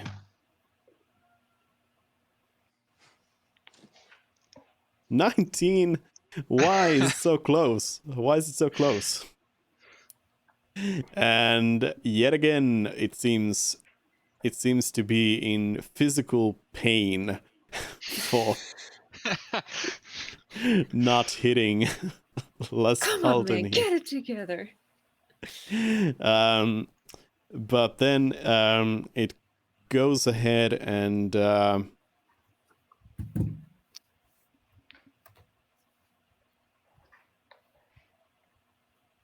Uses a legendary action. no, it shouts out it roars and tells the others to get it together and fight back against these farmers. They, for some reason, assume, I guess, that you are farmers. Decked out in What sort of armor. farmer has this kind of drip, man?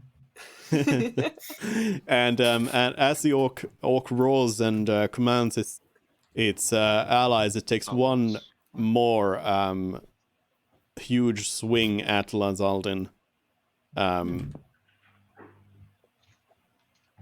And that's gonna be... I'm not even gonna say. It misses Lars Alden, absolutely, and yeah, it's not happy about it. Then it is orc number 1 who is dead. Then it's Mervyn. Okay. All right. I move. Oh, wait. No, sorry. Wrong. 1, 2, 3. So that I am within 30 feet of the big guy, but still not quite in the fray. And I am going to cast Tasha's Caustic Brew. Mhm. And he has to make a dexterity saving throw.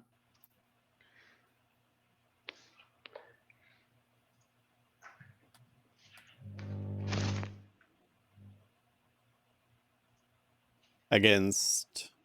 Oh, against, sorry, 13. yeah, against my DC probably.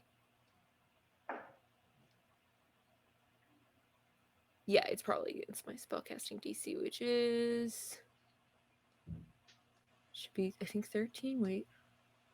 Yes. No it's matter what it 13. is, it fails. Oh, good. Okay. So now he, on the start of his turn, will take 2d4 acid damage. Which should I roll that now, or will we do it at the start of his turn? Yeah, we can do it when it Okay. Yeah, well, yeah, So- we'll do it when it comes up. How Yeah. long does it last? Until he takes an action to scrape it off. Okay. So it might just do 2d4 damage, but he won't get to attack Lars Alden that turn. So that's good. And then Todd is gonna wheel over here. Here. And Mervyn takes his bonus action to command Todd to attack the big orc. And Todd will take his attack, which is +4, so... Nope, that's not how I do it. Is it like with brackets? Is it with brackets? Wait, You could just do /roll, and then what you want. /roll and then write d20 +4. Yeah. Yeah. Damn it. I don't know how to do it. I'm It's sorry. not working? Did I do the wrong? Please roll It should just for me. be roll 1d20 +4 like this. Oh, yes, that's what I'm doing wrong. Didn't do 1d20. Okay. Oh, I think d20 works. There we go. +4, so that's 16. Okay, whatever, yeah. Yeah. But then That was just a test to see if /R works, and yeah. yeah. Okay, whatever. Okay, so it's So wait, how much? Wait. should we use yours that you did, the 12? No. I just tested it out. Yeah, No, you should do it yourself because it's So your role. Yeah. /R. // That slash, Do whichever what that I is. did. Ignoring remove the dot period. before. Yeah. Okay. Remove the dot and then copy what I did. Okay. Yay. Okay. That was bad. Oh, Very, very beautiful. bad. Okay. Todd fails miserably. So what kind of attack is Todd doing here? Todd's just like, Todd. what's so it Todd's says weapon? it says force damage, which I don't know what that is. I'm picturing it a lot like bludgeoning damage. So, so I think one. Todd is Jedi. So he's got his little super great shield, and then his other arm is just like a bat, basically. And he tries to hit. All But right. he's not terribly swift. The He's more like the- patting the. the brave little robot here goes and swings away at the orc, but the big orc just like sidesteps its attack, and is like confused about this whole thing here. So that's Mervin and Todd's turn. So then it's Frid. Okay. How are we gonna get I'm another move classic Frid sleep spell? 2, 3, 4. Oh, well, actually Fine. just end the battle. I'm actually going to cast a spell other than sleep, believe it or Whoa. not. Yeah, it's kind of crazy. I'm going to cast Suggestion, It's uncharted territory. and I'm going to cast it on the big orc, Mhm. and I'm going to suggest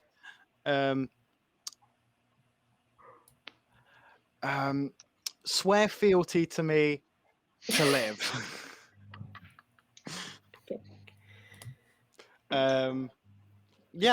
Yeah, that's my suggestion. Swear fealty to me, loyalty, and then he can live. He's a tactical mind, but didn't have good enough information, so I think he could be of some use and whatnot. So he can swear his loyalty to me if he wants to. If the spell works, that is. Slightly ducking behind Celeste as you say that. Yeah, I just wanted to quickly check that. All right. So it's a wisdom saving throw then. Mm-hmm. Alrighty. Let's see if you suggest things or not.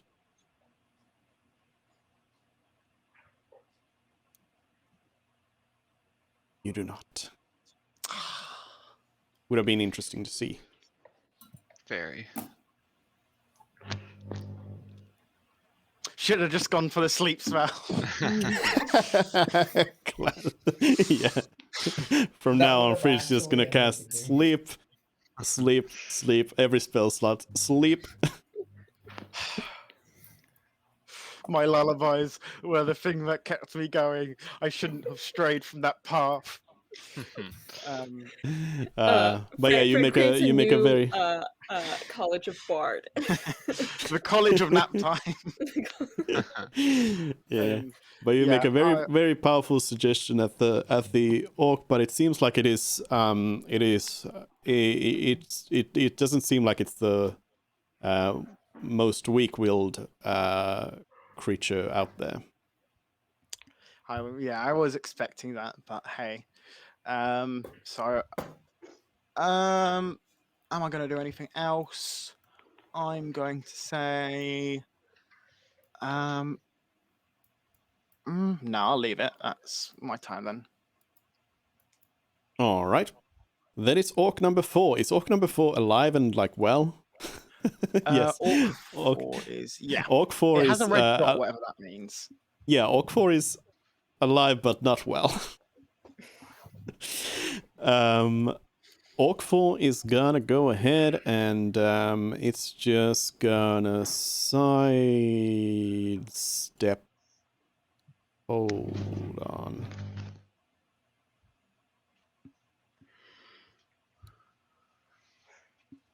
Sure, yeah.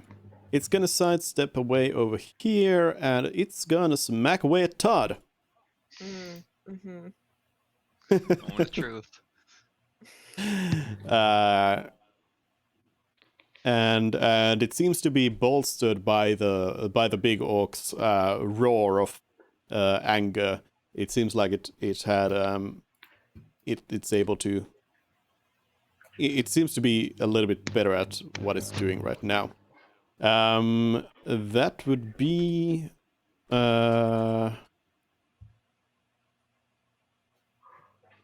well, 10 likely does not hit Todd. Does not hit Todd.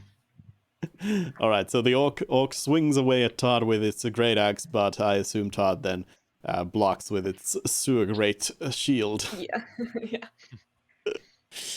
All right. In that case, it is Celeste again. Oh no, Alright. these orcs are gonna be hurting. Oh yeah. Celeste will run up forward 10 feet, will get into a baseball bat swinger's position, and will recklessly first I'll eat swing. away this orc. Yes.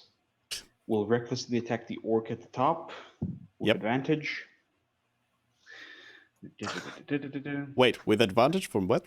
From where? What? Throws it in the river. reckless attack. Let me post it. Oh yeah, recklessly. Yeah. Yes. Swing away.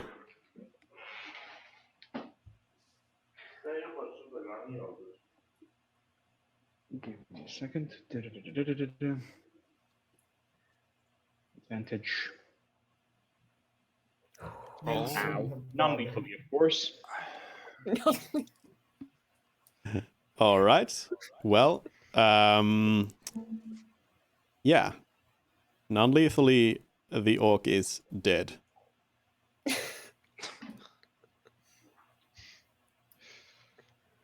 Definitely. Super dead. Non-lethally.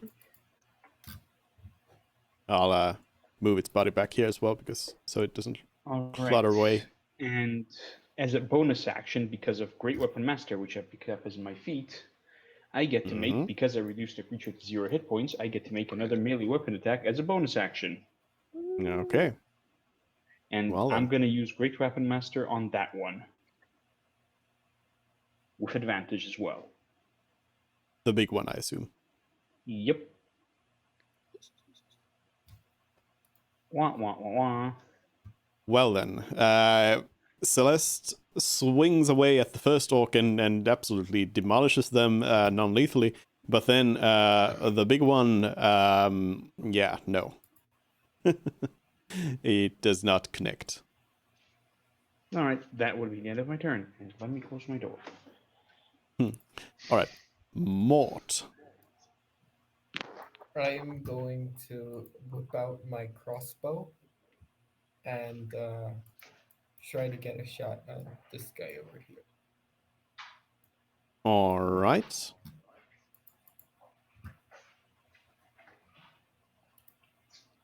I like that Mort, the sturdiest character, is always like staying the furthest back. The furthest away. Oh yeah, wait. We can't see Celeste's health because Celeste wasn't here earlier, so Oh, I'll do Oh, that. no. Well, that's just something to know. Oh, I yeah. can. Oh no, Oh, I that's can't. so Sorry. really beautiful. What does a natural one do? You managed to shoot straight up at the sun. You somehow hit the sun, but none The of us recoil can see it. smacks you in the face. yeah, you aim at the enemy and somehow you shoot yourself. Thank God I was gonna shoot one of these guys. You destroyed or Todd. something. No. Okay, but yeah, no, nothing.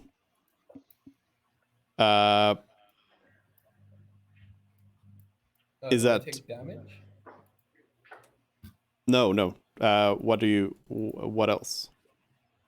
Oh, I'm going to cast where is it? Healing word. Kept the sad.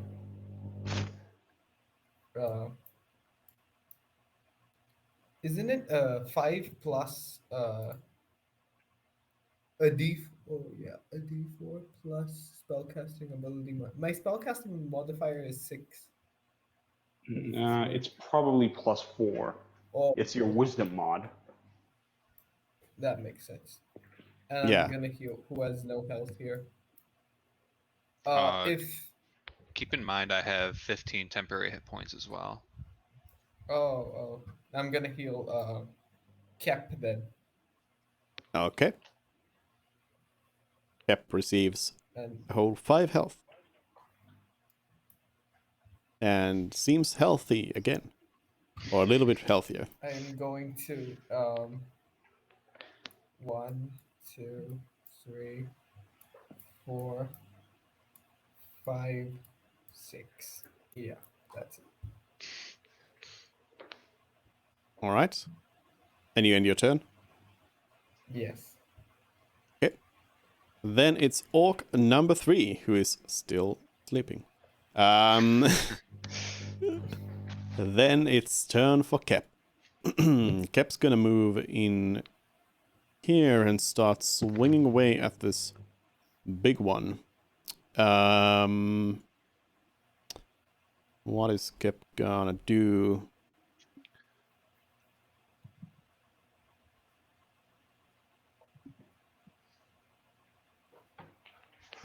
Kep's gonna go ahead and swing the sword. Surprise, surprise. Swinging away at the big orc and absolutely misses again. But then goes ahead and repeats the action with the other magical sword flying about, or the spectral sword. And that one, whoa, miss. Well then, Lazaldin, go ahead. Show us how it's done. Well, I guess in similar fashion, I'll just make an attack with my mace. All right. 17 to hit. Hold on. It doesn't. Wait. Yes. No. Yes, it does it. Sorry. It's a fucking roller coaster. You got me, had me on edge. It does hit. Then I will use my last first level spell slot for a divine smite for 13 damage. All right. You swing at the big orc for 13 damage, which seems to be,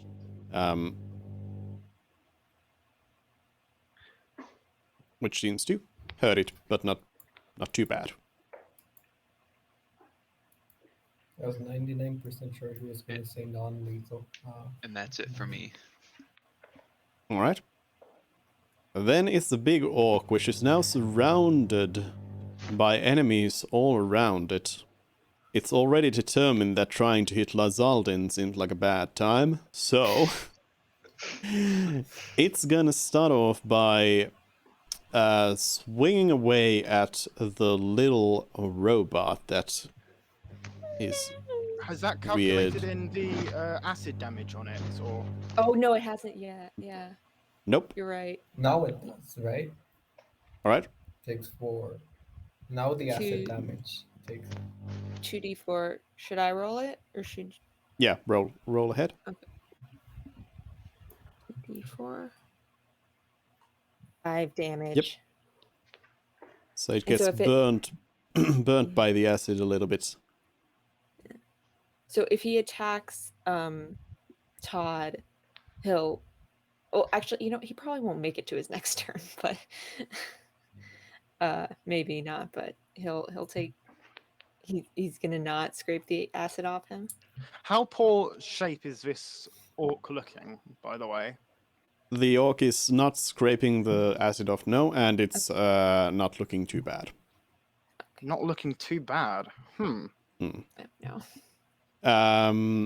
It's Tanky orc. yeah. It's gonna go ahead and swing away at Todd, and Jeez. let's see now.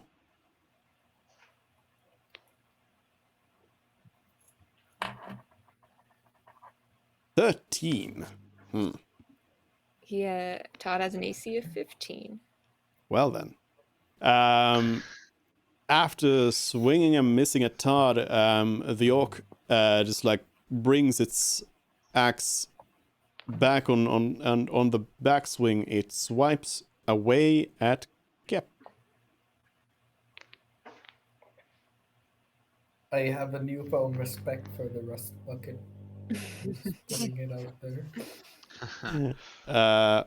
What's Kep's Kep. Oh,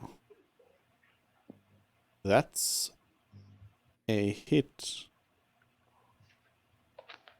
And Kep's gonna take a little bit of damage.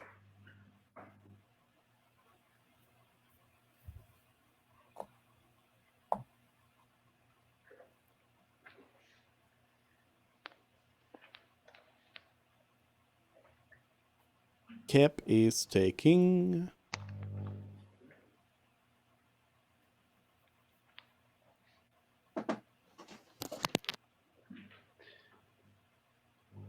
16 points of damage, which brings Kep down to 11 health.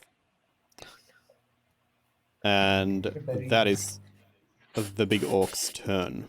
Mervin. And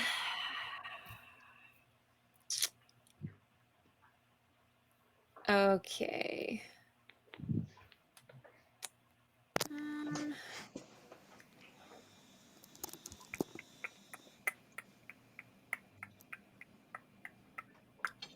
I feel like I'm not much use here. I guess I'll just 1, 2, 3. Sorry, wait, 1, 2, 3, 4, 5. Urban will move over here.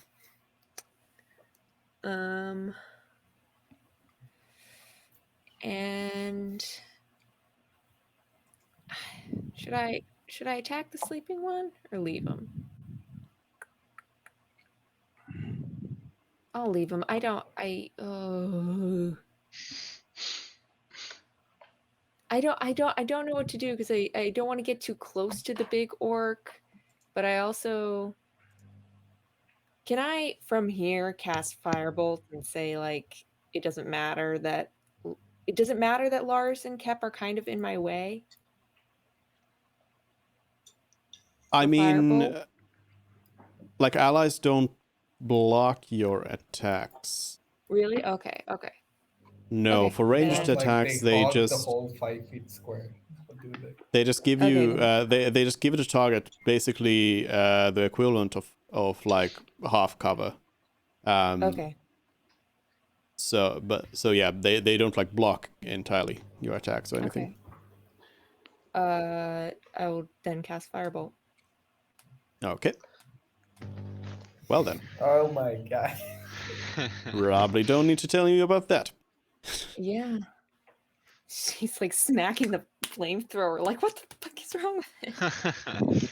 And then I guess command Todd to as a bonus action, command Todd to hit the Okay. big orc again. Go, rust bucket, go. Yeah. So, by the way, you'll be able to add to Todd's character sheet Yeah, I have. an attack. So you can just click on it as well through that.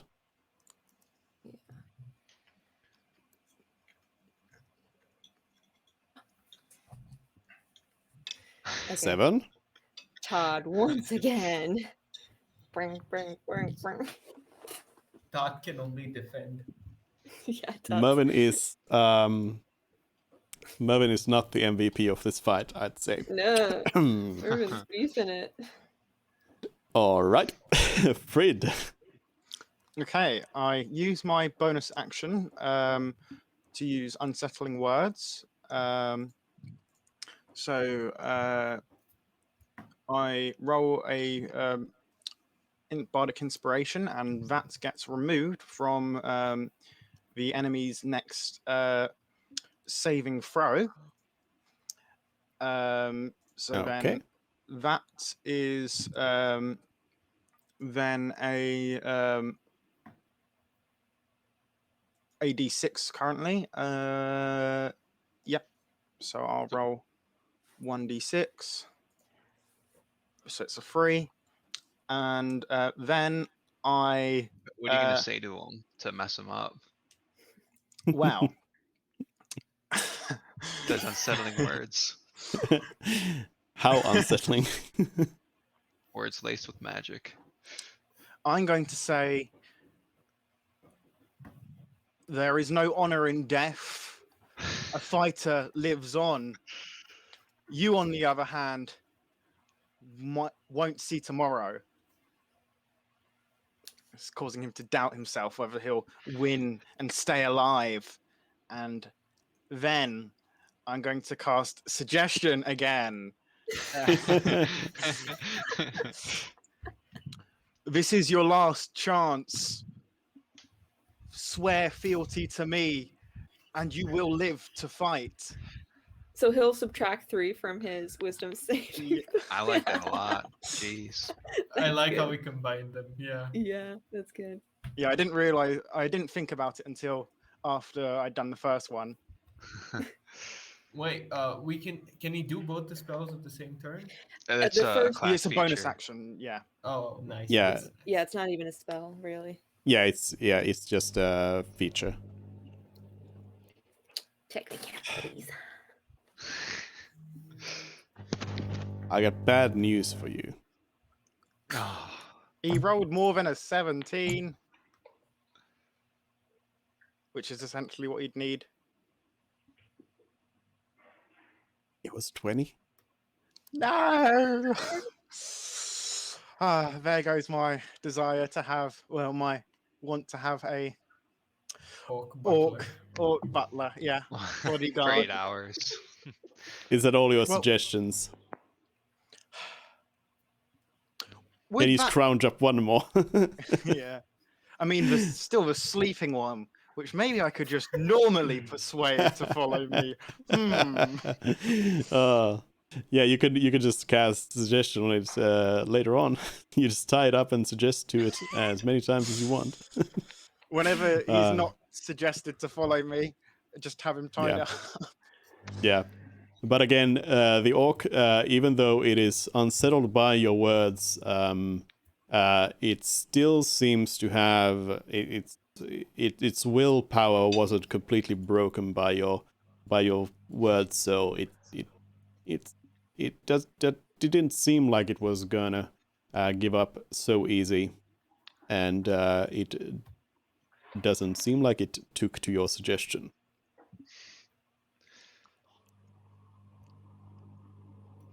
Is that Frid's turn? Yes. Okay. Then it's Celeste. Alrighty. Celeste will once more take up the position of a batter, strengthen her knees, clutch the great axe with mighty force, and swing away like side swing. Whoops. Give me a second. Nah. And side swing recklessly with advantage. With Great Weapon Master. Does a 16 hit? A 16.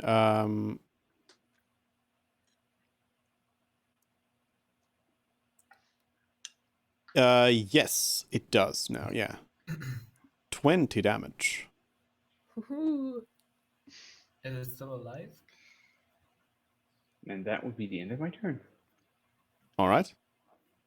The orc is still standing. Is it like bloodied? Not. It's taken a few hits. Yeah. All right. Mort. Can I move here in this turn? Because it is 6, but I don't know what to do about our glorious rust bucket in the way. Yeah. You can move through Todd. Yeah. All right. 1, 2, 3, 4. And I am going to cast inflict wounds.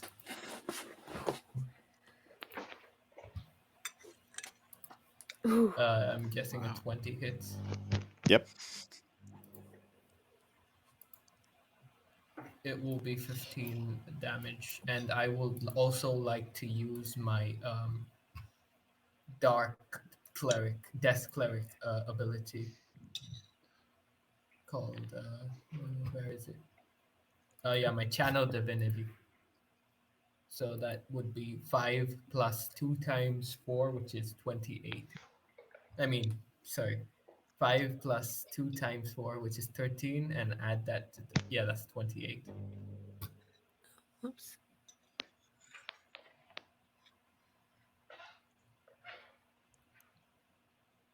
Oh my Is goodness.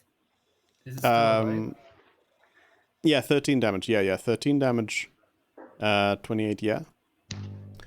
All right. I will. Don't worry. I will let you know when the orc is dead. Oh my god, he's still standing. You don't need to worry about that. I'll let you know. But you create wounds all over the orc, and it seems like it is in a worse state. But it also oh, I can't actually do it on this one. It's bloodied. I can't do the red dot on it though. But yeah, it also seems to be like getting some Hulk powers. It seems like it's growing stronger as it gets angrier. Protect me, Rust Bucket. Then it's Orc 3, who is Who's sleeping. asleep? Yep. And then it's Kep. Kep is gonna go ahead and Miss.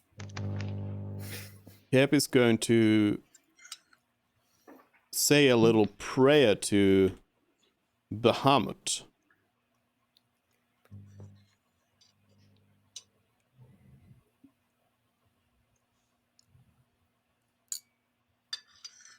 And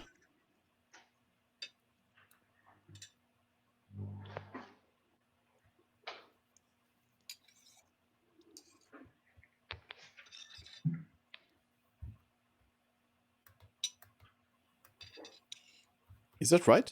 It is. Okay. Everybody. So I think Lazaldin's the only one who's taken damage in addition to Kep. Can regain 15 hit points. Really? Did he cast Prayer of Healing? So yeah, Lazaldin can get 15. 15 healing. Everyone else is alive. I'm fine, yeah. Yeah. And then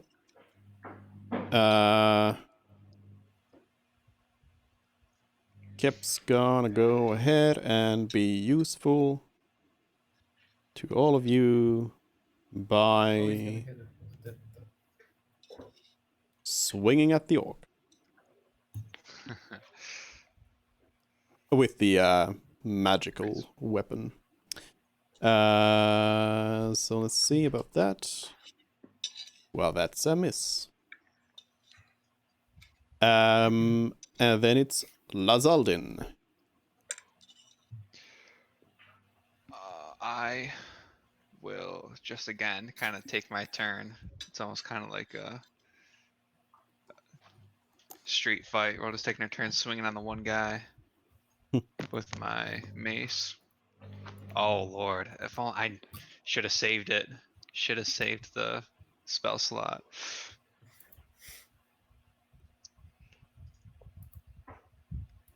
Six. I'll just roll again and subtract my. Oh. All right, so 8 damage. So I'll 8 damage cock the mace. altogether. Yeah, because I just rolled the damage twice, just subtracted my strength modifier. Sorry. 9 damage. That should be a +5. I haven't fixed the macro yet. But yeah, so 9 damage total. Swing a little Alright. bit harder this time, knowing that I won't have radiant energy helping me out. Alright, well, you smack the orc real hard, and it seems real angry at you all. It's still alive. I will let you know when it's dead.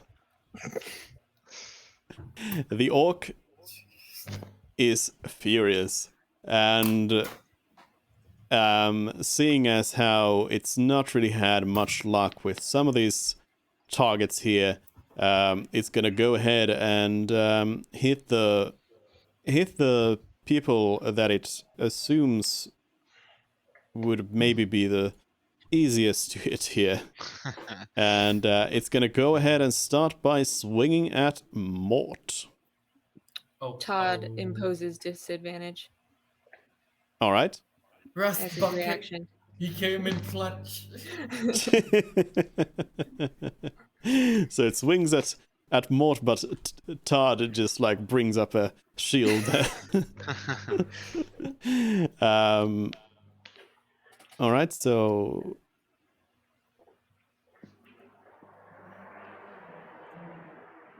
oof. Well, Todd has saved the day. The orc swings away at Mort, but somehow Todd's shield is able to get in there and block it away. But the orc is not done yet. It's gonna go ahead and it's gonna swing away real hard at Celeste. Ooh. Todd's power probably would have been better used there to reverse the advantage from reckless attack. Oh, Yep, yeah. he has advantage. Oh well. We'll heal you if it gets too big. So that would be a 21. So I think that hits. That's a hit. Oh, Yep. And then it's gonna be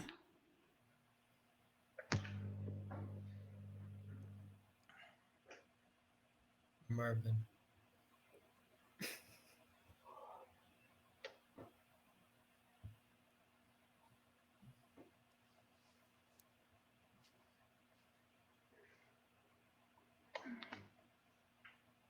$15 damage as well. Alrighty. And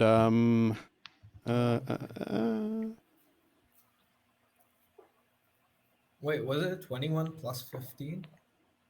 No, 21 is the hit, 15 was the damage. Oh, thank God. I thought it was 36 damage. I thought Celeste was dead, but then I realized 36 is the hit bar for Larzard, and then I realized I'm thinking too much right now. all right. The orc can do nothing more, and it's Mervin's turn. Can you, like, dump his body in the river? The sleeping guy. Oh yeah. You could. Just gingerly push him in. Yeah, I think that's actually a good use of my action. I mean, it probably would. I don't know if it would wake him up. It depends on whether he takes damage or not. Although a slap to the face would wake him up. So, So yeah, dip into I the think river. just a strength check to like scoot him and drop him What into the strength river. check? He's asleep. Well, he's still heavy. Oh yeah, that's fair. what do we gain you- from pushing him into the river? She can move here then, and then. Well, I can move shoot over from him. here. I can step over his sleeping body, but it also just gets rid of him. Well, he might wake up. Well, he probably will wake up, and then he could just, depending on the flow of the river and whatnot, he might just be able to swim out and then attack us from behind. It's a pretty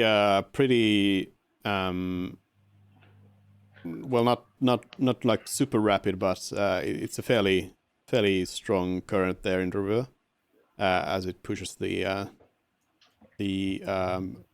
watermill around. And Either such. way, I doubt think it it's would kill really him. funny. I think it's really funny. Yeah. So may I make a strength check? I would say you don't really need to do a strength check on it. Okay. You can use your action Mages. to just Yeah. do it. Okay. Okay. Gingerly drop him into the Yeah, river. just- So you push the orc into the river. It falls down. The river, by the way, I don't know if it's clear from the picture. I guess it's not necessarily, but it. This is also you can. Let's say you can always assume geographically that north is always up. So in this case, the river is also going that way because that's where the sea is. So the orc drops off into the river.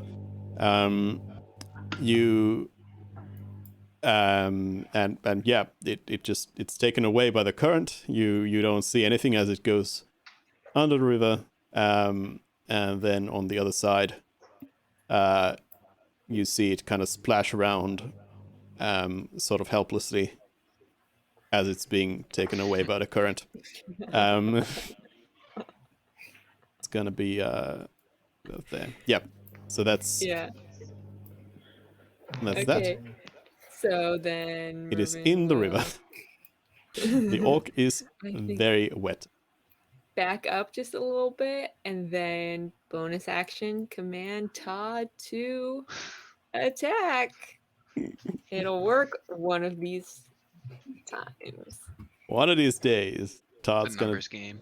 No. Today might not be that day. Yet Todd is again. a pacifist. You know what? Todd just hasn't stopped going like this. It's just continuously. Slightly defective. We'll work some of the kinks I mean, Todd is a very good defender. It's true. This is not Let's in not- his job description. Yeah. All right. So that's Mervin and Todd's turn, and it's Brid. I'm What kind of tricks do you have this simply time? going to. Do I do that? Why don't you take care of the orc over here?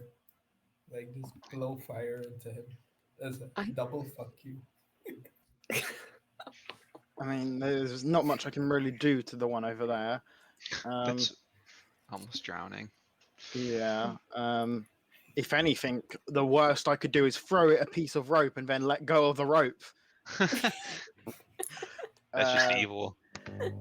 But yeah. 5d8. He's gonna cast leap again. I don't know. I'm thinking about this one. How bloodied is it looking? Very.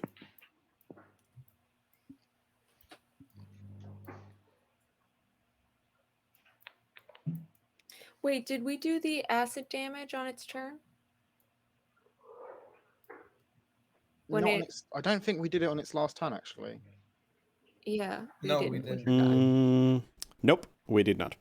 Roll for damage.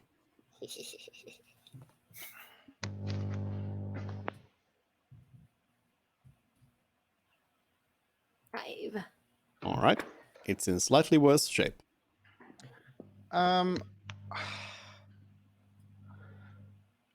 I don't think putting him to sleep is going to do much, I'll be honest. Especially considering he's got acid on him. He'll just be out for a single turn. So I'm going to, not using the spell suggestion, I'm just going to verbally talk to him and say, you should surrender to us. There is no situation where you live here if you don't. Give me another intimidation roll then. Intimidation. Sure. Okay. Oh. That's Okay. not getting us anywhere. And then I guess I'll end my turn. Not too much more I can really do. All right. Then Celeste. All right, reeling from the hit just now, Celeste will just stumble back a bit. We'll look at him, a bit dumbfounded that she actually got hit. Will, as a bonus action, enter rage and hold the great axe's handle such that it will almost start cracking, and recklessly, she will try to swing at him. Barbarian is such a good class, I have to say.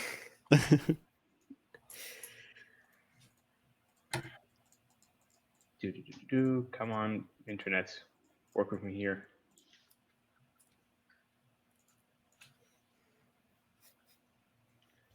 Ooh.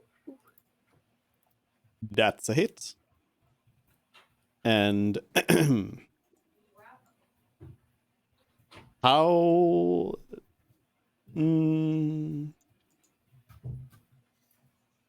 how do you kill the big orc? I did say non-lethally. Wait. Oh. Yeah, but how? How non-lethally? Okay. So a downward swing, but not with the bladed edge of the axe, but with the side edge of the axe, like bonking him on the head as hard as I can. All right. Okay. Well, as you strike the orc down as one final defiant action, it takes a big swing at a completely random target in here, and it swings away with its axe with great might, striking Kep for critically lethal damage, and then falls down unconscious, while Kep is dead. Dead? Dead. Except not dead, like final words dead, but dead. Emergency healing dead? Or No. too far gone? Okay. And also, the other orc kind of I starts call dibs on this stuff. heading off.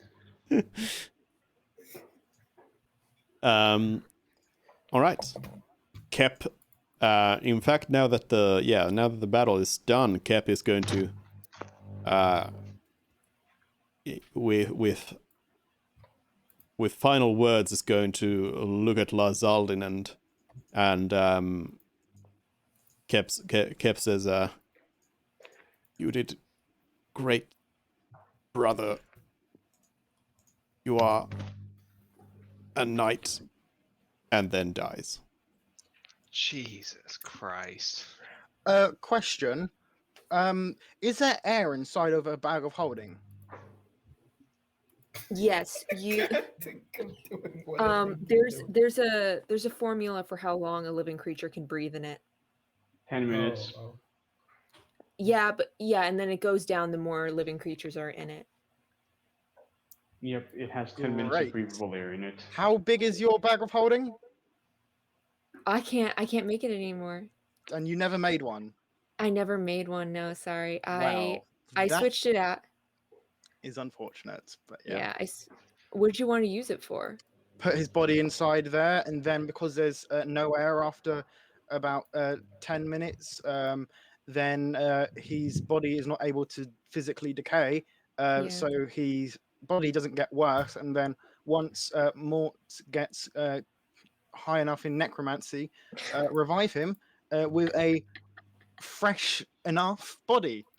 Yeah. Would have been my I do idea. have a spell for that. It's called Gentle Repose. You already have one. You touch a corpse and Right. it's protected from decay. Oh, Oh, interesting. well. So we could just put him on the cart. I mean, yeah, that works just about as well as my plan was going to work. So, yeah, that's an option then. But yeah. Yeah. I mean, we're doing this like without his consent, so it's gonna be very risky. I mean, I'm not sure he's going to complain too much if he gets brought back from the dead. He's gonna be a skeleton or something, like a zombie. Depends Oh, on in that case, yeah, he won't be Yeah. complaining too much either. Are there any ideologically opposed people to this plan? I mean, there's for now we. I'm just looking at the paladin. I mean, I- yeah, I'm Lars, you know confused his on what religion best. your intentions are. Was it just to cast gentle repose to make sure that he isn't decaying? Because depending on, I mean, the Wait, how long extent, does it last? Oh, 10 14 days. 10 days. I feel like we could do that spell, and then that gives us enough time to bring him back to his church. And there's If nothing probably else, something he there. gets a proper burial or whatever whilst his body is still fresh, which Oh. is Yeah. a polite thing to do. Yes. That's yeah. And monetarily, that might help. Should we deliver his body or should we like ship it? I think it'd be better to deliver his body. I would Okay. most likely, have to deliver it Okay. personally. All right. So is that what Mort does? He walks over to the body and casts gentle repose. Yeah. All right. So Kep's body, Yeah. not some random I orc. mean, not the orc. All right. Although it is tempting. Kep Nah, is just Kep. gently reposed then. Then I will say thank you to Mort and say I'll carry him back to the town. But before I do that, I will examine the weapons that the orcs were using to see what they had. All right.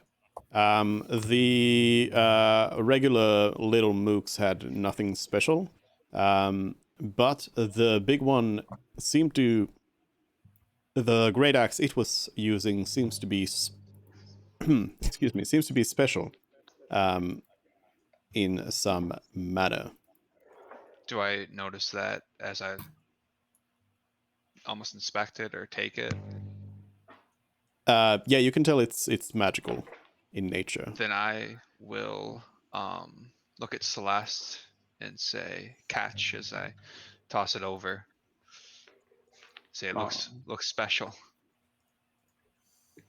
Alrighty. Celeste will just awkwardly catch it out of the air. Yeah. Oh, go. Take. You shouldn't be throwing those. They're not meant for throwing. Sorry. But And then I will. Is he wearing any cool armor? No. God damn it. Okay. I mean, it's cool looking, but it's not cool.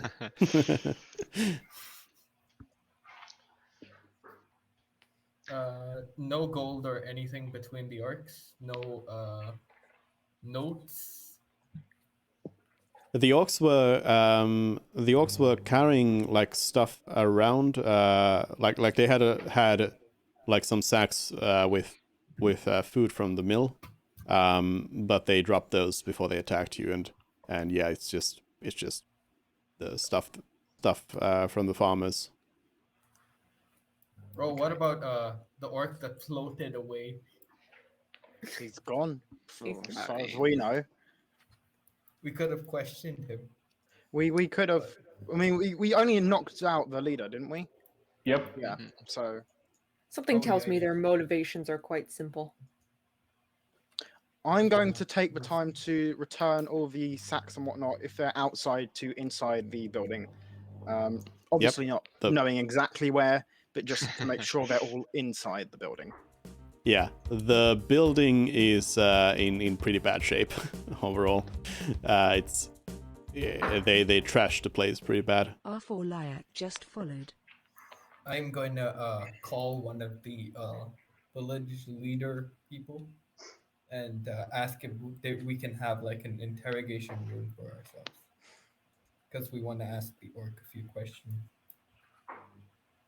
All right. The villagers are actually they actually opposed to the idea of keeping this orc alive. They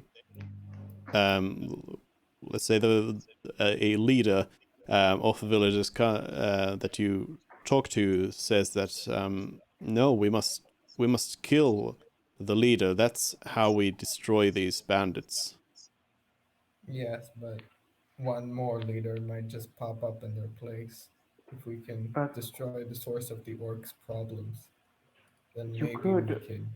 as an alternative, instead of just killing this orc, I mean, I'm sure he's done a lot of wrong, but you could just keep him locked up and as an example to anyone who might try to rise up.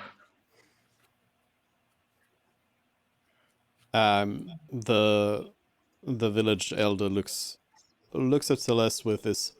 Celeste, of course, has already been here for a while and is known to the people, and thinks on this for a moment and says, "Fine, we will do as you wish for now.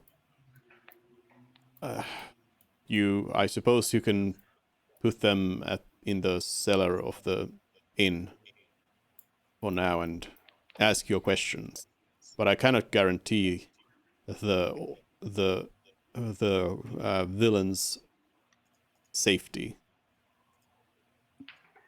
At least you're giving us an attempt. I'm thankful for that.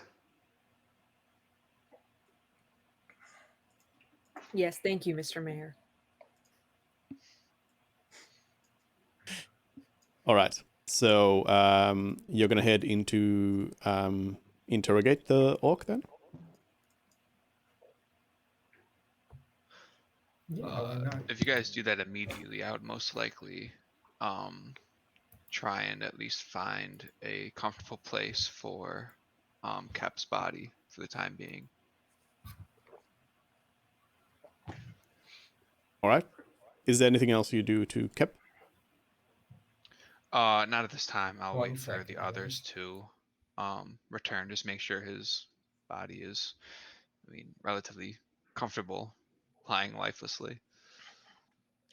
In Okay. the wagon or No, the no, cart? no, no. Or- That's what I meant by find somewhere comfortable. I assume someone at the inn doesn't want a dead body just lying there, and we don't want to just keep a dead body in a cart. So if there was like a church or worst case a mortician where we could keep the body for the time being. Yeah, not no mortician in here. This is quite the small village, but yeah, you find there's a graveyard where you can find a spot to lay the body down for now, Okay. and all of Kep's belongings as well. I would keep him in his armor, and I would just, I guess, keep his weapons or other important objects that he was carrying on my person. All right. You can also tell that the sword is magical as well. Otherwise, there's nothing too special in there in Kip's belongings. Kip was traveling light. You find a holy symbol of Bahamut, and also an insignia of the order, denoting that Kep was a knight. Knight in the I would Platinum keep those Cadre, with his body. all right. But you grab the weapon and hold on to it. Mm-hmm. Okay. All right. Then everybody's got the orc.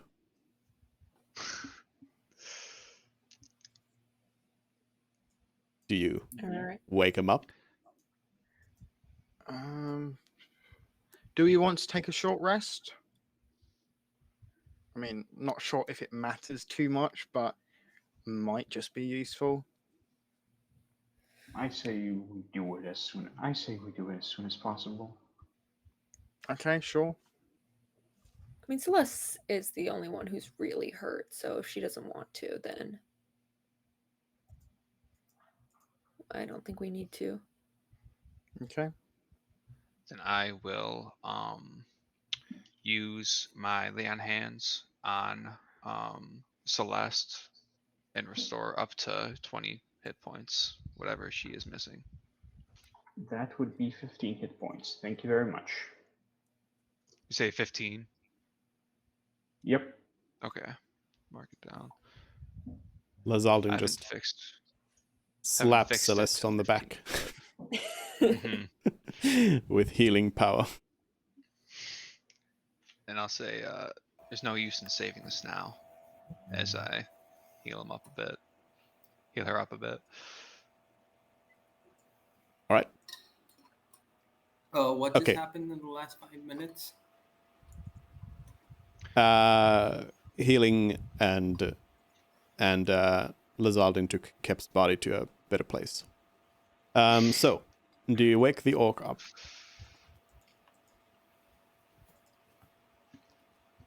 I'll ask if we tie him down or anything first. Definitely yes.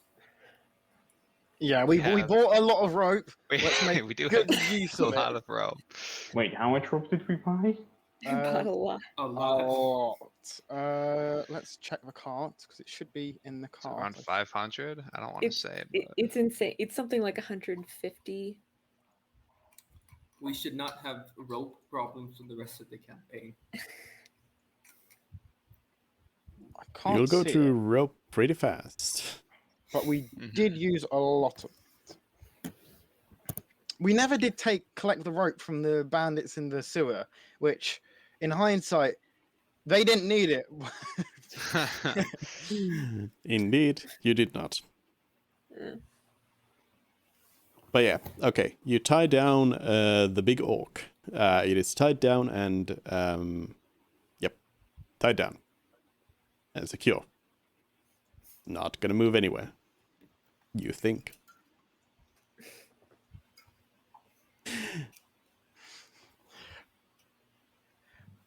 I'll make. Can Right. we tie him extra much? Because he put up a fair fight, and like I don't just want him like tied with like around his waist or anything. I want his feet like triple bound like to the different places in the room. I want him to be like he's not able to blink really without The kind where causing like stress on the the rope. hand binds are like connected to the feet binds, so like No, he can't. that have his arms like stretched out wide, and then have rope around his fingers, holding them open. You know, so he Okay, can't, the like, orc is orc is as secure as it can be. You think? So he magically creates a knife to cut his way out, Yeah. a floating knife. who knows? Um, Do you wake them up?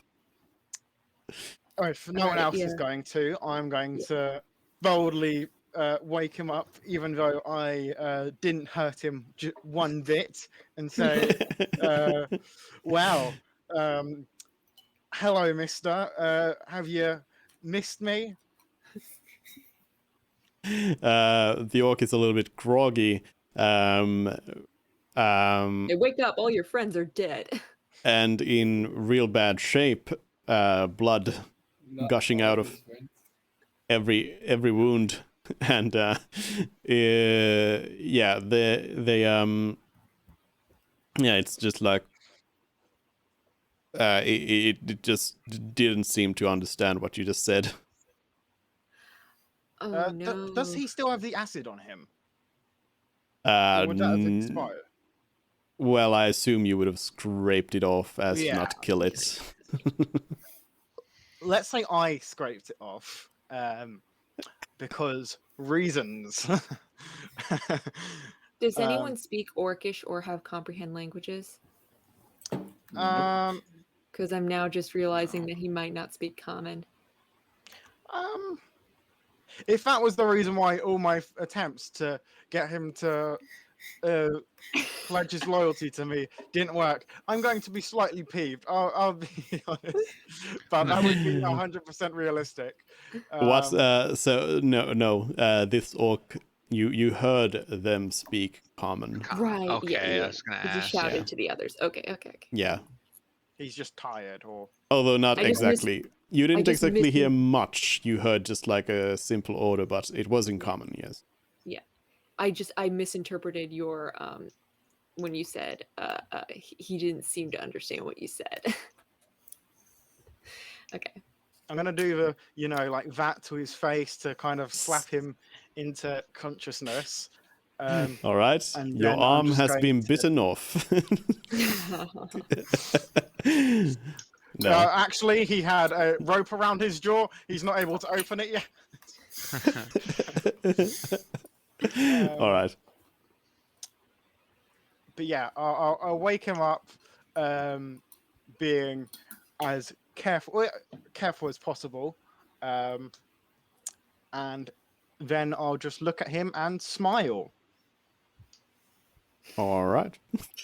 The orc. Your orc beautiful looks, dragon teeth. looks back at you quite angrily and just says, "Release me." Why? Why not? You killed people and pillaged the town? That's punishable by death, really. We're doing you a favor. We only take what we need and we give it to those who need it. What do you mean, those who Robin need it? Hood the orc. Those who need the food. Such as? Me? Anyone who wasn't stealing it for themselves. Well, still have a few buddies in the woods who are waiting for us to bring back food. So yeah, to them. How many buddies?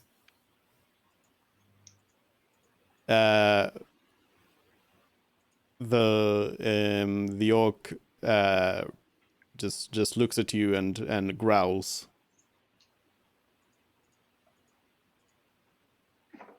Oh. Is it that difficult to hunt? I mean, you seem like a strapping young orc. I bet you could take down a deer easily. I'm just gonna say he can't even take down a rust bucket.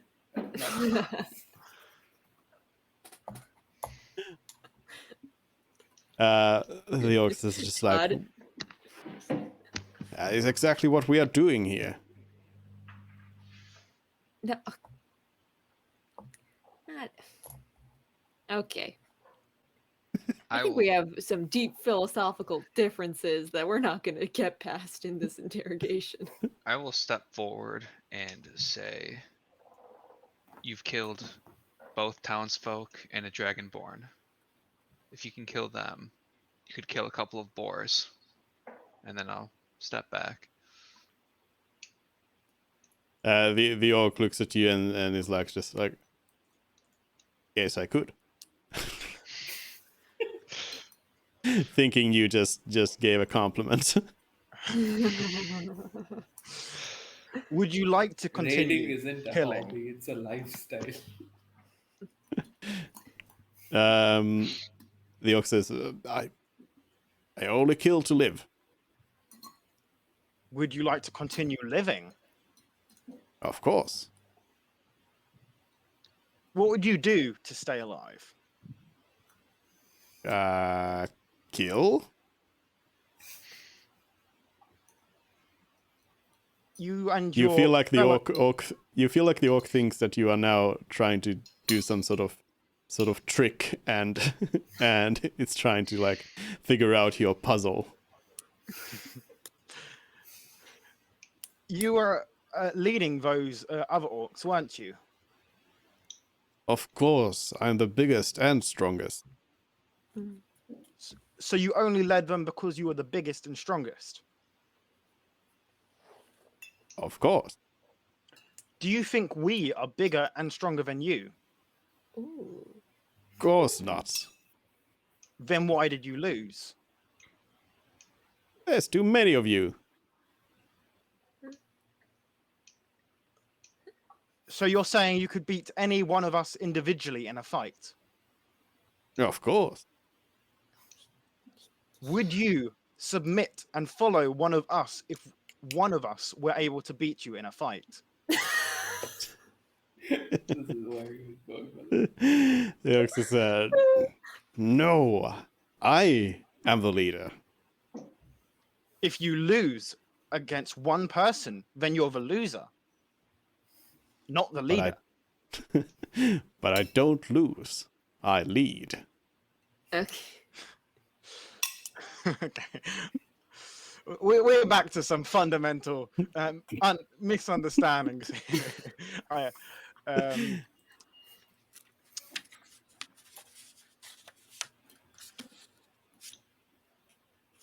Okay. So I will grab Fred and say in Draconic, he's not leaving here alive. So find out what you want to know.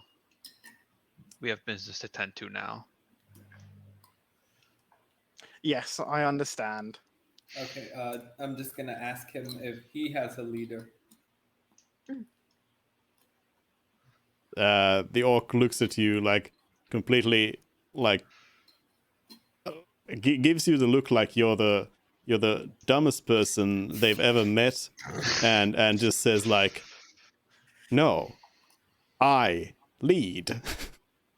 I'm just gonna walk towards the door, and just before I leave, I'm going to say dump his body in the river, and then just close the door. Dump his body. I'm going to ask him, what do you and your orcs do if you encounter a dragon? We kill it. Have you ever killed a dragon? Oh, bullshit. You can't kill a dragon. Get trouble with the They Dragonborn. probably think they can, though. What's the difference Yeah, between a the- dragonborn and a dragon? They have the word dragon in it. They're basically the same thing. That I'm fucking talking about. Yeah, but the orc says, no, we have not killed a dragon. What about it?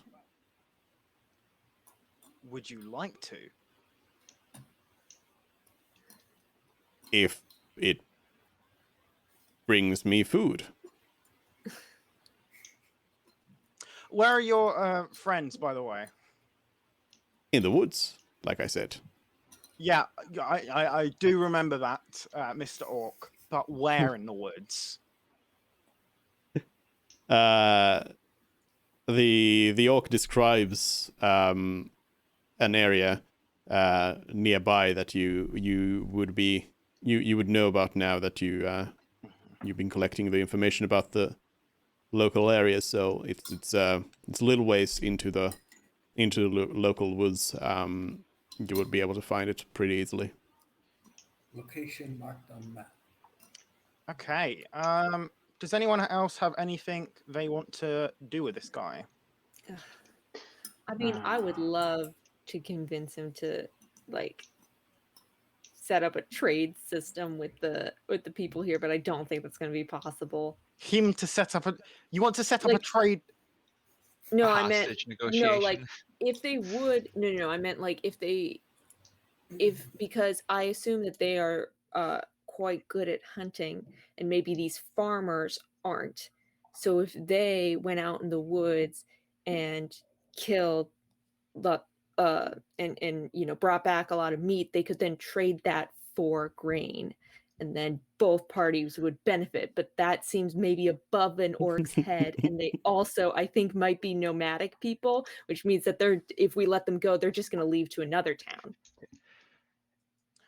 So it's I don't Yeah, think I don't yeah. think that's going it to. wouldn't work. I mean, that's ideal scenario for me, but I don't think that would work. I mean, my ideal situation where he submits and follows me as my bodyguard Yes. seems to have flown out the window ages ago. So Yeah. Jealous are you, I pet Todd?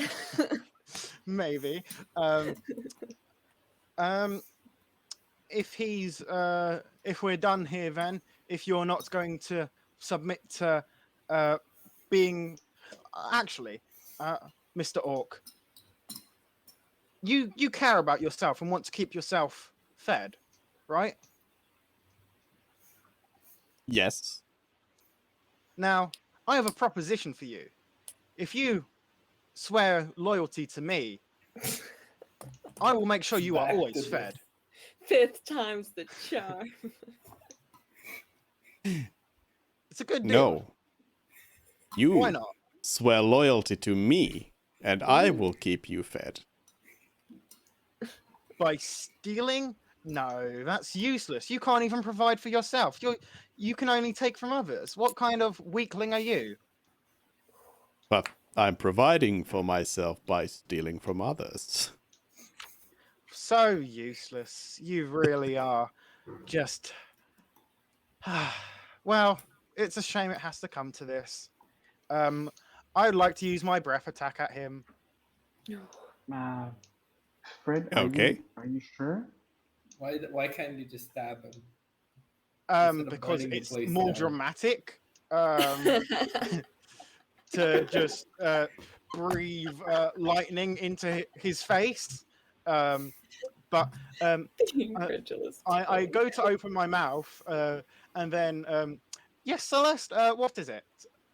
Are you sure we should be killing him? Why wouldn't we? I guess we could leave the townsfolk to kill him. Oh, I I have will- a use for his dead body. Lars will step up, draw Cap's sword, and walk towards the orc as you guys are talking and say, no, he took a follower of Bahamut. So it's only fair that the follower of Bahamut takes his. Make it swift. Right to the head. Don't be mean. Don't. Take his head off. I need it. Yeah, just like Take his make head. it- We can use it. I'll say Then that I- in Draconic. As everyone's cheering, then I will go ahead and swing So let's swiftly and look cleave away. his head. All right. With Kep's sword. Yes. Okay. You use the cursed sword and it kills you. No. But you do as you use the sword, you do you can tell that it is definitely magical. It seems to be better than your regular great sword in basically any way that you can tell. And you feel as you wield it in combat, you feel something more about it as well. But then you swing away and you kill the orc. Okay, death by Without lightning even strike is a asking lot their more name painful. No, it doesn't matter. or Right, is this the thinking about one their NPC that you actually family. had a name for? No, I actually didn't. There was no good outcome. He stays in the cell and the townspeople kill him. We let him go. He goes back to his people and they either keep attacking this town or go to a different town and attack them, or we kill him. There was no good option. I told him multiple times, submit to me and you'll live. He wasn't having it, so death to him. So yeah, I take his head. I walk out of the basement, and the whole time I'm going to where I'm going. I make sure there's no that the head is kind of hidden, like from sight. I'll move it around my body so it's like out of the way to make sure no one like sees it. If as we're leaving, I'll say to the because I assume the owner of the inn would either be outside waiting to like hear the result, and presumably also the town master, and I'll tell them the results. It's been dealt with. I'm going to go scare off the rest as best possible. There are others out there. Okay. And as you do this, you are trying to keep the head hidden. Get your pick of the litter for Right. your bodyguard. Yeah. Well, in that case, I would like you to roll a sleight of hand.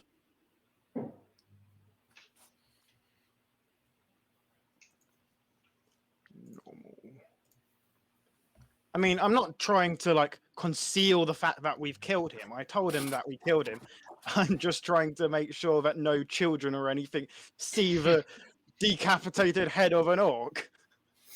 So, But you're not very good at it. But an attempt is being made. All right. Fred is doing this. will anyone come and join me? I'd hope Lazardin would,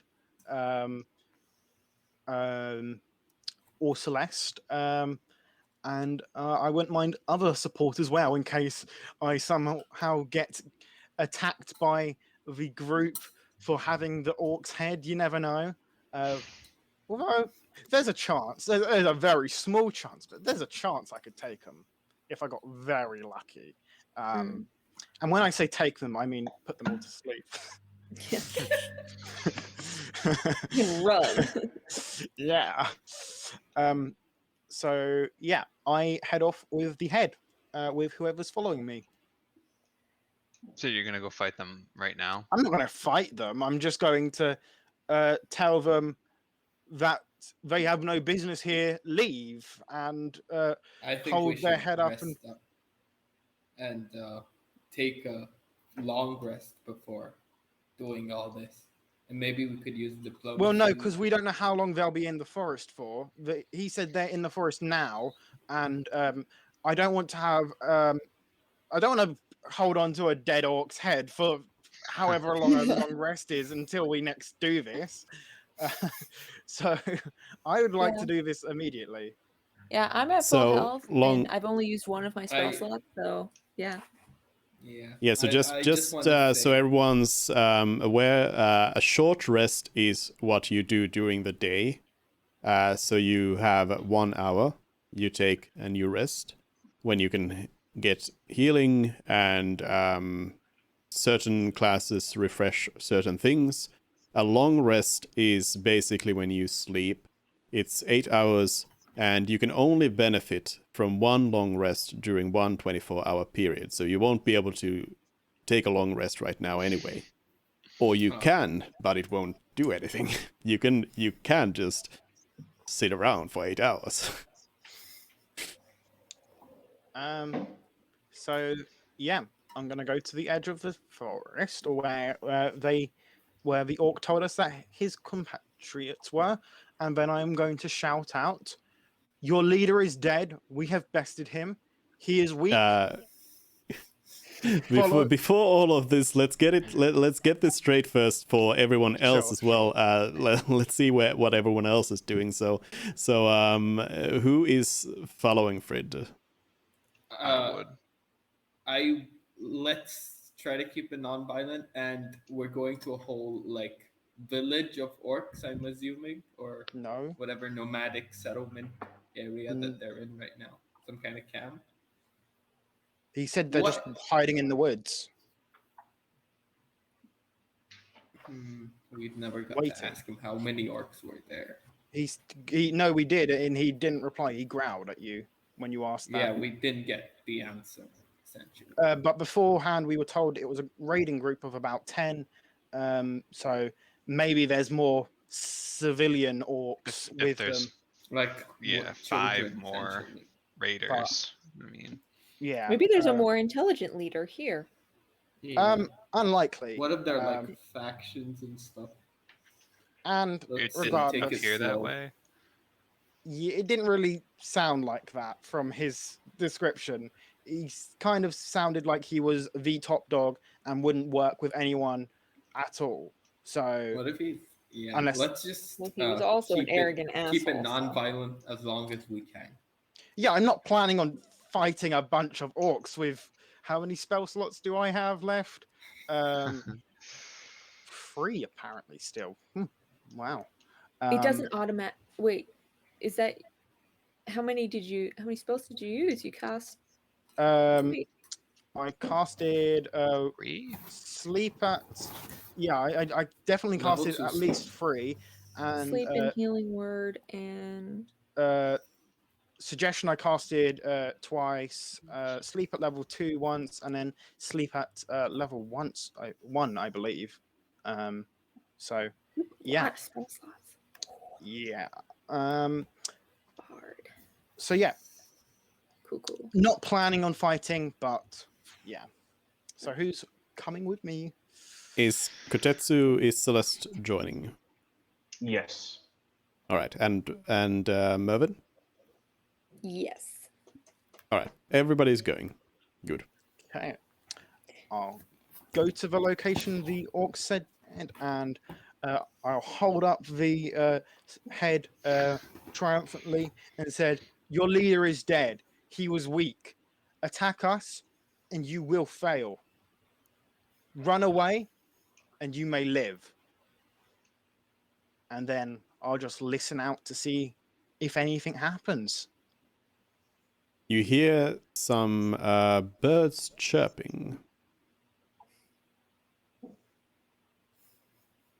Can I make a look around and see if there's anyone, like absolutely anyone around? So are you going to the actual like actual location where they would be, or are you just like a little ways away so you can shout into the area?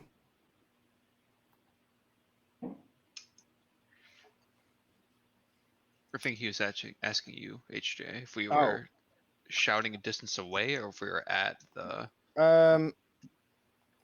Well, he said that the orc said that they were in the woods, in the forest, waiting in the forest. So I guess at the edge of the forest, I'd be. So. Well, I mean, the area itself would. Well, so.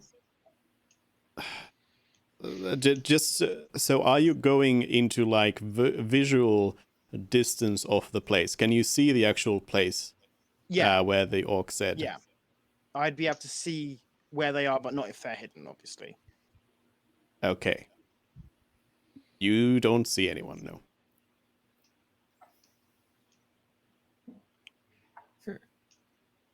Can we Celeste? assume for this that I'm driving the cart? What? Sure, if you want to bring the cart over, but we don't need to. The cart. I keep forgetting that. We don't need to worry about where the cart is, generally speaking. But yeah, Kotetsu, if you want Celeste to search the area, you can do a perception. Coming right up. You check around. You do not see anyone. No. This place looks clear. I want to use one of the slots on my wand of detect magic that I've made. Okay. So detect magic in the area. Are they invisible? So it just does a detect magic spell. Yeah, it's just the detect magic spell, but I don't have to have it prepared. It's just I have 3. I can cast it thrice per day. No spell slot. No prepare. All right. Well, you walk around the area trying to discover some magic around, but the only magic you find is magic of nature. So nothing. I would like to ritually cast Speak with Animals. All right. And then I would like to speak to the birds that you said were singing and tweeting, and ask them, are there any orcs about?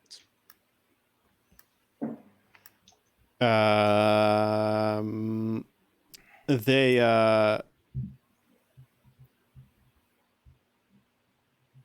yes, they tell you that there are orcs in the forest. Yeah, they have seen What them. direction? They point to the north. Oh, well, not point, but they say Yeah. say that they saw them in the northeast, which would be toward the village. How many? Hold on.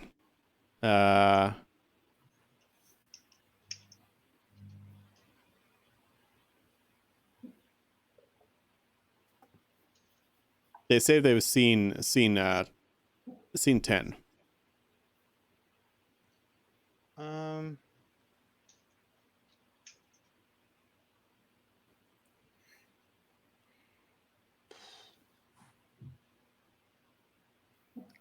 We don't think they're going towards the village right now, right? When did you see that? You would have seen them if you Yeah. Right. if they were. Thank you for your time, birds. And I'll relay the information to the rest of you guys who don't speak bird, I'm assuming. That would be a wise assumption. Yeah, so I guess so that's we wouldn't the bird said northeast, and that's where the town is, but the town was There is some like the forest continues that way. Like you Okay, are a fair amount into the forest itself. All right, should Okay. we So continue it is- exploring? Yeah, let's just follow northeast to try and go back to the town, if nothing else. All right. You get absolutely lost. What do you want to? You don't get lost, but so do you want to like? What do you want to do? Are you trying to just see them around?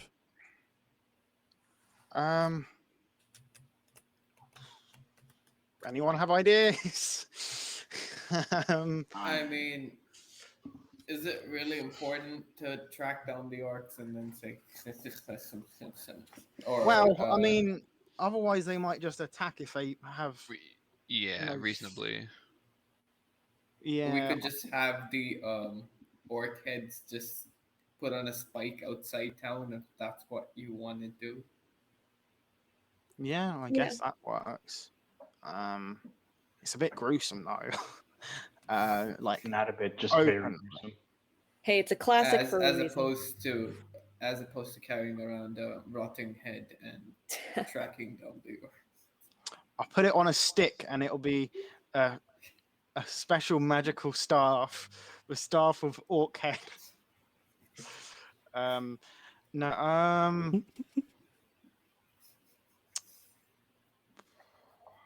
Think. Anything that can be done. What's the range? So what you could do? So what you could do in this situation, when you're trying to find someone in a forest and you can't find them, is you can use your perception to just like try to look for them. You can ask birds and bees about it. You can also use your survival skill to try to find some tracks, try to figure out if anyone's even been here at any point or not. That could be a thing you could do. I'd like to try and search for traces of orcs in the surroundings. tracks or anything. So is that a survival roll? Can I aid him? Yep. Actually, yeah, we'll go on.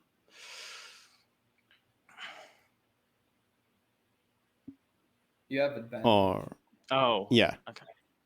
My bad. So I'll just roll it the second time then. yeah. Yeah. Hey. Yay. All right.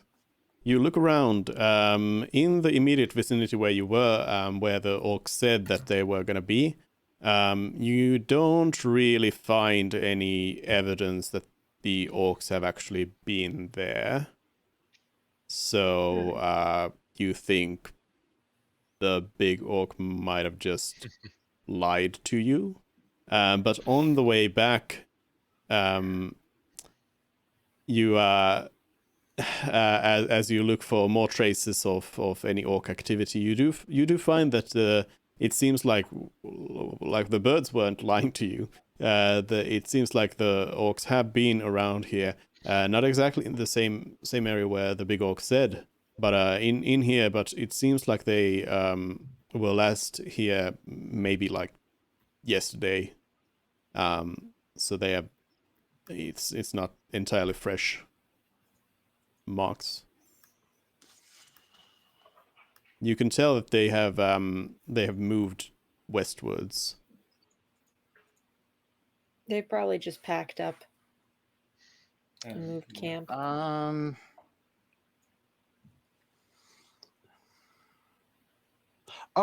We were told at one point that they were being led by the leader, who was the reason they were organized. So I guess we can just hope that without his leadership, they are unable to do anything of significance, and therefore we don't have to worry about hunting down every single orc, because that sounds like a lot of work, and I do not know how we would be able to do that. So I'm going to say Mission accomplished. Let's go home. Maybe we do put the... No, we'll consult with the town mayor or whatever, town chief, whatever, about what they would like us to do, if anything, about this predicament. If they want to put their heads on spikes to ward off any orcs, or if they would simply like to bury or burn the bodies. Yeah, let's All right. do that. Yeah, the villagers tell you that they want to just like burn the bodies and get rid of them, and they, as they had told you before, they do believe that the other orcs are just going to disperse after the leader has been killed. So they don't think that you should necessarily have to worry about it. They'll contact the Platinum Cadre again if another problem arises, but for now they are happy with your aid. And they also tell you that there's an elf at the inn who has expressed that they would wish to talk to you. I run over there. I'm going to nudge our Dragonborn bard, and I'm gonna say, ask for some compensation or something. Just took care of this. We're protecting the innocent here, and they're giving us a good deal on accommodations here. We don't need to ask for anything. They don't have much after being raided all the time. Yeah, but that elf Stop being might... so greedy. You can ask if you want, but I'll have no part in it. I'm not going to ask. Yeah, why not? My character is not going to ask the town mayor for compensation for that task. Were we also getting compensated from the Cadre? I don't recall, or is it just the weapon? They did promise you a payment in gold and a weapon. Okay. Oh, we're getting Awesome. paid for this there? I didn't Yeah, by realize them. that. Yes, So from it'd be Oh, kind of yeah. rude to ask for money from people that have already maybe paid a different Yeah. organization, and we're Oh, kind of oh. as part of that doing it. I so did not realize that. My bad. Also, in hindsight, I realized Lars did kind of go through Kep's stuff, and you would have found a pouch full of coin. Now, in hindsight, Oh, Are okay. we two keeping- 200 G's, in fact. What? Ka-ching. Oh boy. We're rich. mm. But that Mervin doesn't Lars mean is- know. Lars Mervin doesn't has know it. that Lars has that unless Yeah. he And- said. And yeah, you guys haven't asked about any of his belongings. And as far as he's concerned, that's Cap's gold Yeah. until perhaps the Cadre would tell him otherwise or whatever. That was kind of my rule, my Fred's opinion on it as well.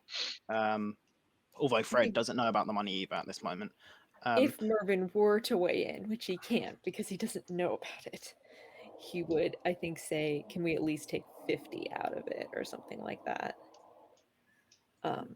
But he can't weigh in, so So I guess the only option we have right now is to go to the elf, which we could metagame about of all the different factions this thing could come from, or why it wants Or to we can- talk to us. we can go and talk. What was the Or- thing? What was the thing about the elf kingdom to the south, The And- The Wooded Realm. Realm. and like that has something to do with like relationships with Thawne? It's mostly just like because Thorn happens to be between On and the Wooded Realm. On is a human kingdom, Wooded Realm is elves, and the royalty in the kingdom of Thorn are half elves. So it's just Okay. a Okay. note an on actual that. product of Okay. its Yeah. location. I want to go talk to the elf. All right. Elf might have more money. You meet up with the elf, who seems to be of a more noble disposition. Scar. Seems like a well-to-do person. They introduce themselves right away to you and say, "I am." Check nose. I am Andlin, and I have heard of your exploits here, defeating these orcs. I must say, I'm very thankful as I often travel through this area. On my way to Thorn. As a way of thanks, I would like to invite you to come visit me at my mansion, and I will host a feast for you. You can eat as much as you want. We can discuss your heroic exploits. I always have wanted to meet real adventurers and hear about your great adventures and everything you have done. So please accept my invitation to come visit. It is days away from here towards Fort Harm, and the elf describes where the mansion is. It's a little bit off the main road, so it would actually, in reality, it would add like a day's worth of travel to your trip. But it is like in that general direction, though. Absolutely, sir. That sounds wonderful. Oh, Wait, what's the gender? Is it male or female? I heard Male, yeah. male. Okay. Yeah. Okay. What kind of crest, if any, are on the clothes of this noble? Ones we've already seen, or ones we've never seen before? Or You none. haven't seen it, no. Okay. the color of the clothes, is that the same as what the colors that the ambassador from the Empire of Colton was wearing, or is it more in line with what the knights and flags in the in Fawn were wearing? Or neither? It would be more local, yeah. Okay.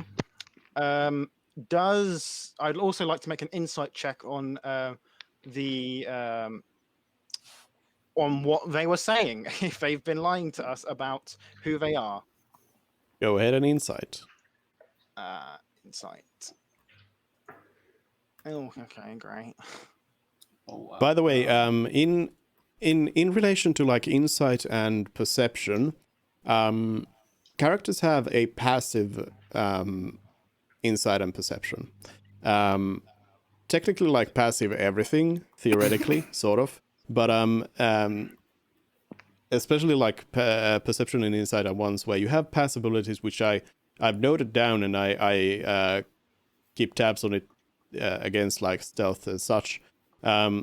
So technically, you can't exactly like roll below your passive rolls, but then again, also, I always take into account when you like actively say that you're gonna do it now. So there is a reason to still do it, and like if you roll a little bit worse than your passive insight, you might still have like more information through that than if you didn't do it.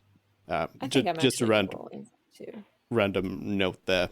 On Movements are that, generally. but yeah.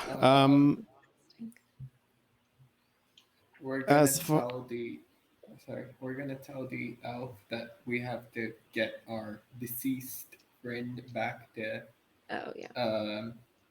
Dawn. Yeah, but so you're that he first can- before you're telling anything, you're doing the insight check though. So Yeah. let's do that first. So yeah, you as far as you can tell, the elf seems to just be really excited to meet some adventurers, and seems to be genuinely just like wanting to talk to you and hear about your heroic exploits. We are meeting them in this inn that I've been I and Celeste have been staying at for a while, correct? Yeah. Okay. And this is the only inn in town, and this elf has said to us that they travel through here often. So I would like to well, I guess I can slip away and ask the tavern owner if they're who they say they are at another point, but if I forget to say that, basically, please remind me, someone. But yeah, what else to ask? Where have you come from? I am the elf answers you. I'm currently going back from Thorn to my home. Yeah, his mansion. Very exciting. Okay.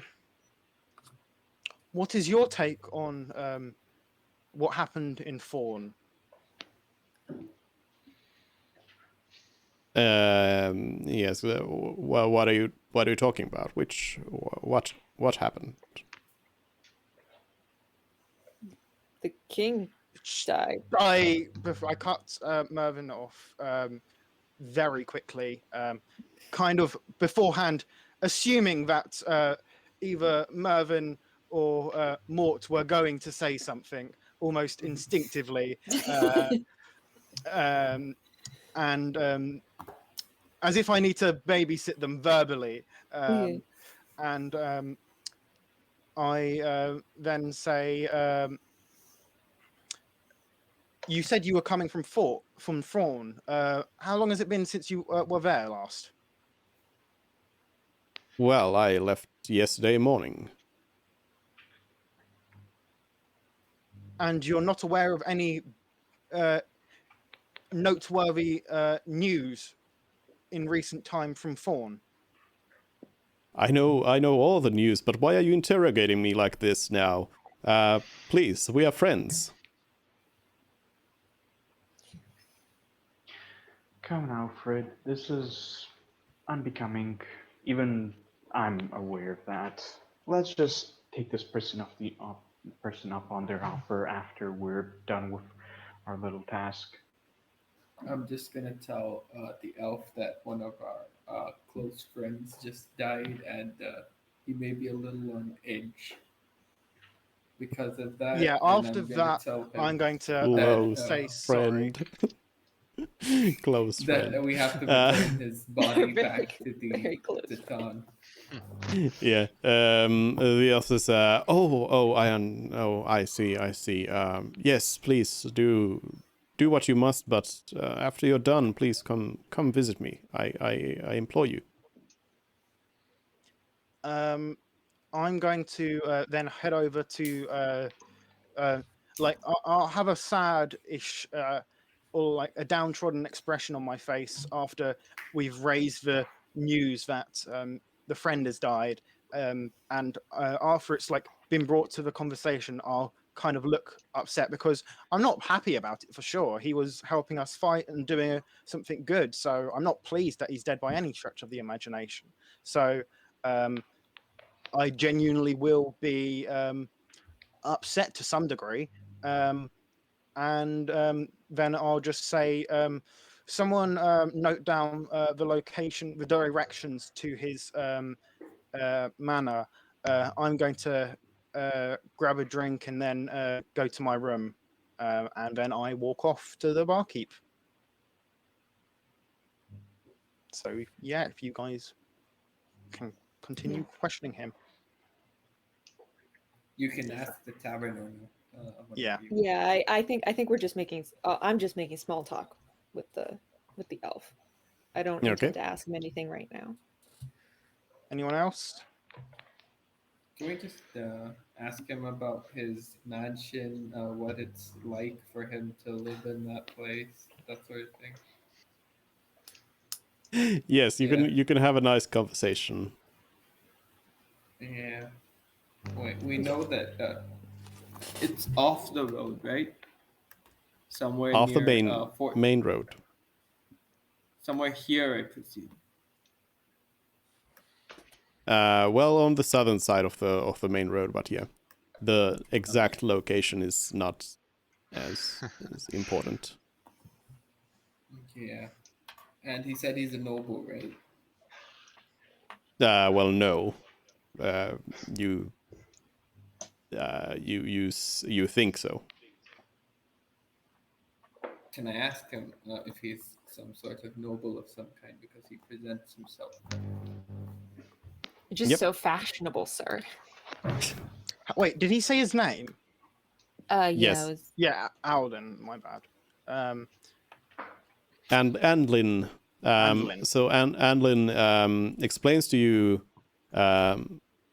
his noble lineage, which is a long and boring explanation. But then the elf says, but please, I must be going now. We can continue this conversation at my mansion later on. Sure thing. We'll be sure to pop by and pay you a visit. But first, the matters of the dead concern me. Right. I'm just gonna. Anlin, we are Straight looking to my forward room. to your dinner party. And I is he walking out? Yeah. Okay, then I like say some sort of formal farewell in Elvish. You say some sort of formal farewell. Those exact words in Elvish. But yes, and Andlin replies to you accordingly.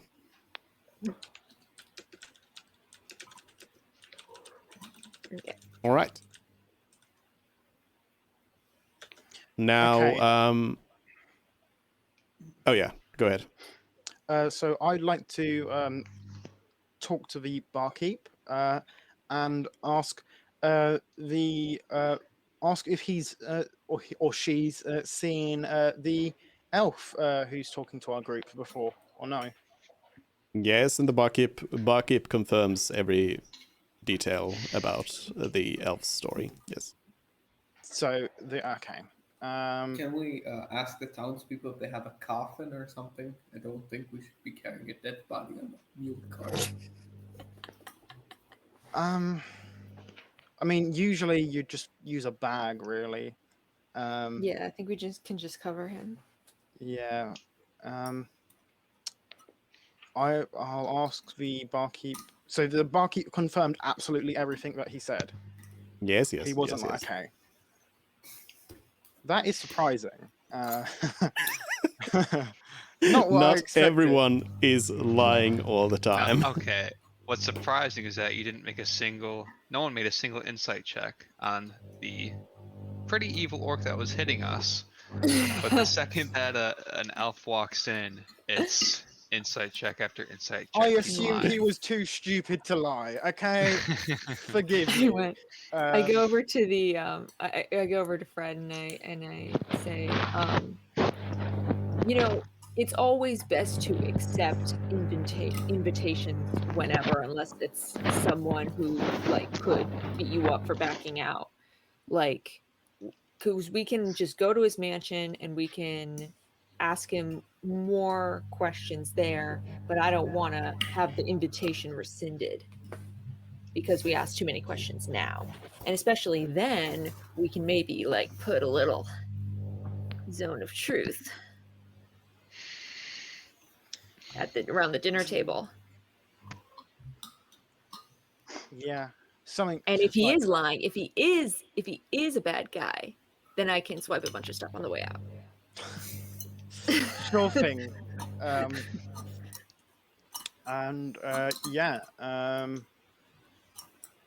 I'll thank the barkeep for the information, and I have nothing more to say on the matter, really. I'd really now.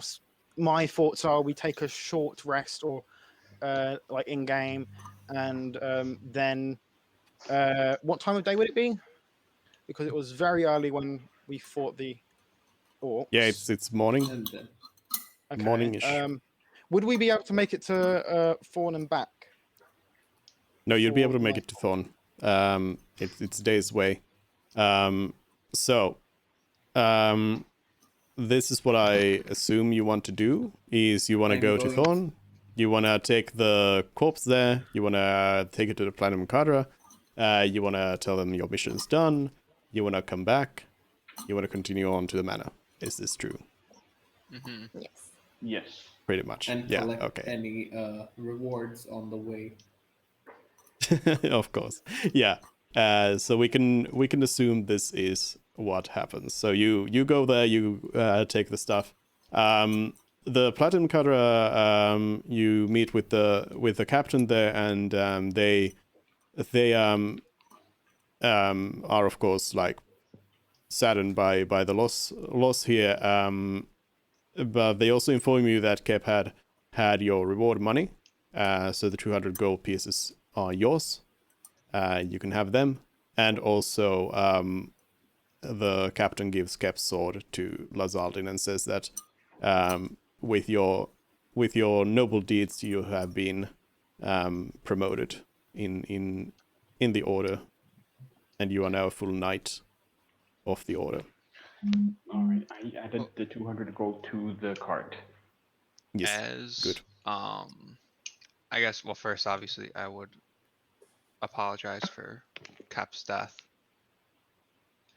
saying that, and after they offer me his sword, I would ask instead for a long sword rather than a great sword, seeing that it's more important to protect myself and others rather than focusing on hitting the enemy harder. The captain says that this is the sword that you were supposed to be given as a reward for this, and also says that the sword is enchanted with the protection of Bahamut, so it will in fact aid you in protecting others. And Is there- Give a I- puzzled look and ask what the protection of Bahamut is. Yeah, this sword is a great sword of Bahamut. It's a regular great sword, but it's basically a great sword +1. But in addition to that, when it's attuned by a follower of Bahamut, when your hit points are above half the maximum value, you and any creature within 5 feet of you gains +1 to AC. Jeez. Any creature or any friendly creature? Any creature. Does that include enemies then? Any creature. I assume it's any creature of your choice, or would it say that? I mean, Any he's saying any creature. creature over and over, not any creature with descriptors. So That is why I was slightly confused about the big orc's AC at one point during the battle, because it was receiving, or I don't remember, was it or was it not receiving the +1 from Kepbat? So how does the captain present the effect of the sword? Does he say everyone within a distance will be granted Yes, protection? explains that it protects everyone around you. The protection of Bahamut will help everyone And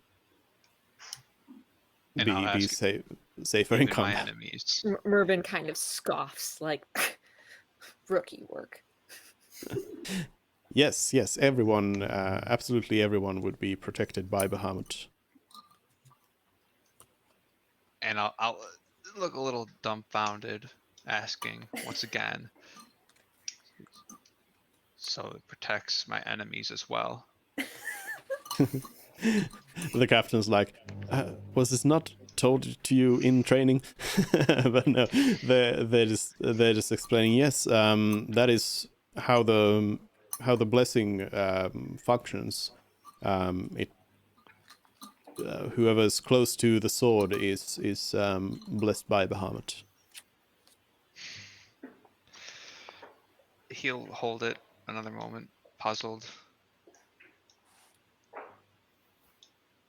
And he will hand it back to them and say, okay, this is someone who needs it. Nah. I don't need my enemies to be stronger, just to give myself a little bit of more protection. I'll let us hold it. All right. The captain says, all right. Yeah, besides Todd here is all we need.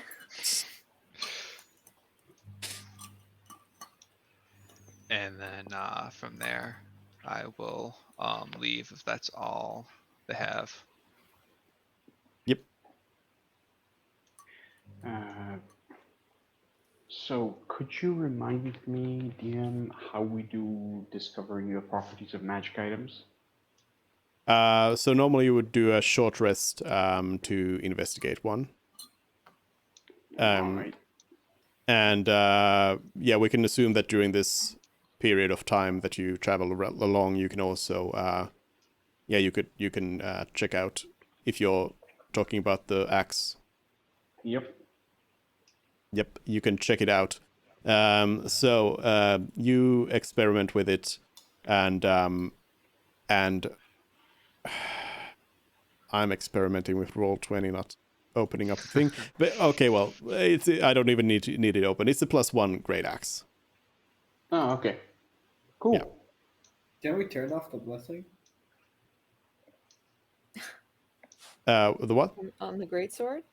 Yeah, just like no. If someone other than a Bahamut follower wields the greatsword, I'm assuming that they don't get the blessing, right? Oh. True. So someone who could use an upgrade on their weapon because this is a greatsword +1 could technically wear this wink, wink, nudge, nudge, Celeste. Wink, wink, nudge, nudge. I mean, hold on. Let me check.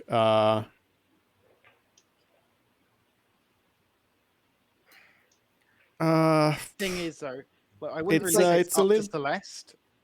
Like, if Lazardin chooses to give back the sword, and I think it really should just stay given back. But that's just my No, opinion. I mean we would have known this before meeting them, right? So Not that the sword was going to be given to any of us. No, it was one of their knights' swords.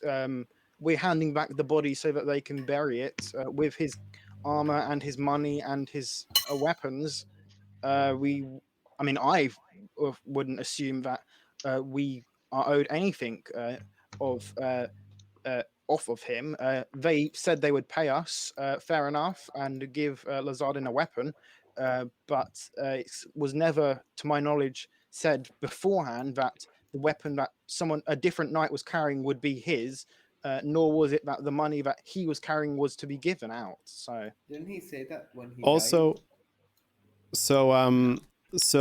I checked it, and so you would, if somebody who wouldn't be attuned to the weapon would be using it, they would not be gaining the +1 magical property of it either. It would just be a great sword if you don't attune yourself to it. Then that's it.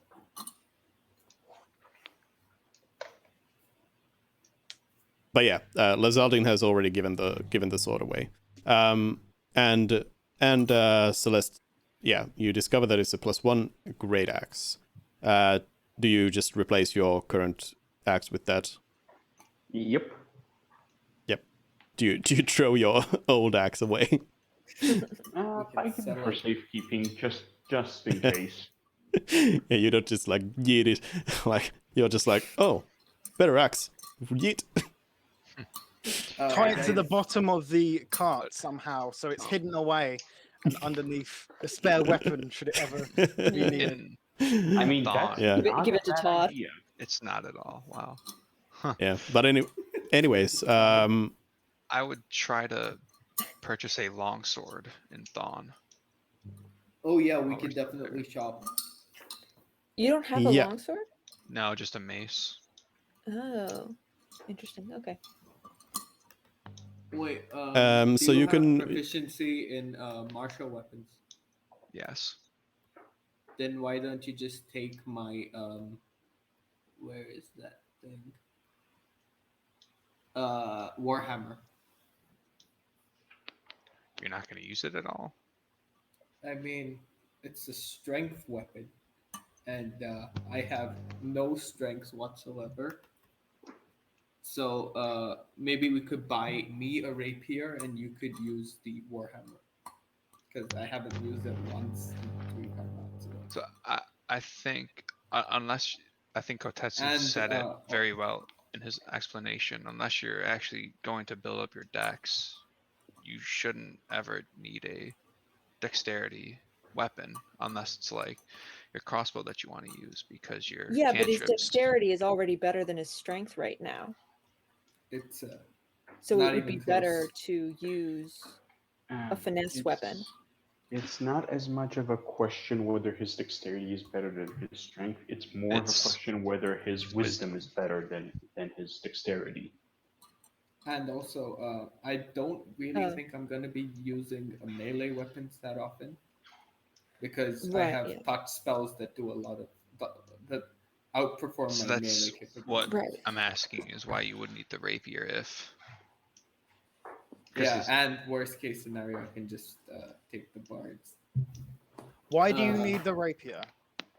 No, because I'm currently in 2 minds and whether or not I should like go frontline or stay at the back. Because So even if you go to the front line, you can still cast your touch range spells. So Yeah. in one level 5, all the cantrips, damaging cantrips, get another hit dice. oh, So like that's Firebolt would super good. deal another D10. Yeah. this changes everything. So, yeah. So in Knowing one that, level, is there any reason why you want to use a rapier? Nah, I mean, Okay, we just have to cool. wait till level 5 now. Yeah. One last thing. Obviously, if I'm on the front line, I can use my touch healing spells better, which is yes. Yes. obviously better Exactly. than Yeah. going healing from 10 miles away. Mhm. So can I? Anyways, One last thing. yeah, go ahead. Do I get a disadvantage if I use a cantrip when I'm right next to an opponent? Depends No. on the cantrip. Yeah, if it's And ranged it's attack, a yes. ranged, yeah. That's sad. Yeah. Well, that's So, the- yeah. but yeah, so Lazaldin buys a longsword. Does Mervyn want those tools? The smith's tools, yes. Didn't he already The buy them? longsword would be 15. The smith's tools would be 20. I thought we did Yeah, buy this. yeah, we did Did buy we, the. did we already subtract it from the? Yeah. Yeah, oh, we had did, 40. because- Oh, yeah, you subtracted did. 20, Okay. And then subtracted Okay. 5 for the tournament. My bad. All right, so just 15 gold pieces then for his longsword. Do you give the mace? Do you give that as a in trade? Yeah, I think Yeah. the mace is 5 gold. All right, so you can then buy the longsword for 13. Okay. That'll be your your quick trade here. All right. Is there anything else in particular you want to grab from Thorn before you leave? How much rope do we have? Too much. Because I know we spent a lot of money. Like, I'm pretty sure we spent like 50 gold or something on rope. Yeah, at one you had 500 feet of rope, and Yeah, where is that rope? I in think the it's cart. in the cart. Yeah. Yeah, but like inventory wise, like, are we just saying that we have enough rope, or I thought somebody put it on the character sheet. I did not. I think we'll just add it to the cart. Celeste? I thought You can just- I thought we assumed it was in the cart. You can just add it to the cart, so you can actually add it to the cart's description, so you can keep track of it. I'll do it. That's the that's what we're getting at here. But yeah, you get your rope back from the orc and everything, so we can say it's 500 again. 500 feet of rope lying in the cart. And should I subtract the 15 gold from the cart as well?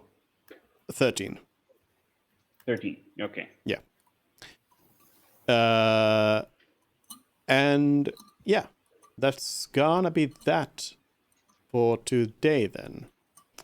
Because you'll be ending up at the elf's mansion. You arrive. There's a big, beautiful statue of the elf in the foyer there, and you are brought into a table with a lot of food, and that's where we'll kick off next time. And We're assuming we've had a long rest in between. yes. You've had Okay. several long rests, in fact.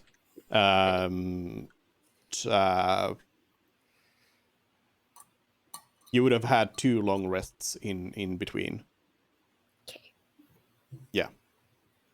So that's where we'll continue on from next time, and next time, as a teaser, is going to be very interesting. I'm going to be very interested to see how this plays out, how this works out. It's going to be something a little different. So hope to see you all next week. Excited to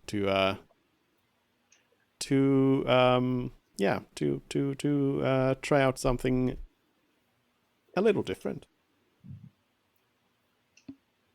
But yeah, thanks everyone for joining in today. Awesome. Good session, Cheers. good stuff. We got the time skip done and everything. You've beat up some orcs. No player And- characters died. Yeah. Only one cinematic NPC death, and Yeah. that's about it. But yeah, thanks, and I'll see you all in 1 week's time. Same time, Sounds same place. Not half an hour before. good. All right. Bye, everyone. Bye. See ya. Bye. See you guys. Bye bye. All right. Thanks everybody also on the stream for watching and yeah, we're gonna be back tomorrow. I'll post the schedule after stream here. But tomorrow's gonna be Metro, so we'll be back with Metro tomorrow, and we'll probably finish the storyline there, and we'll be back with this next week again. But that's it. Thanks everyone, and what do I do? I do need to click this thing. I'm trying to think. It's always a little bit different on D&D Day. But let's go ahead and head out. We'll raid a fish on the way. Why not?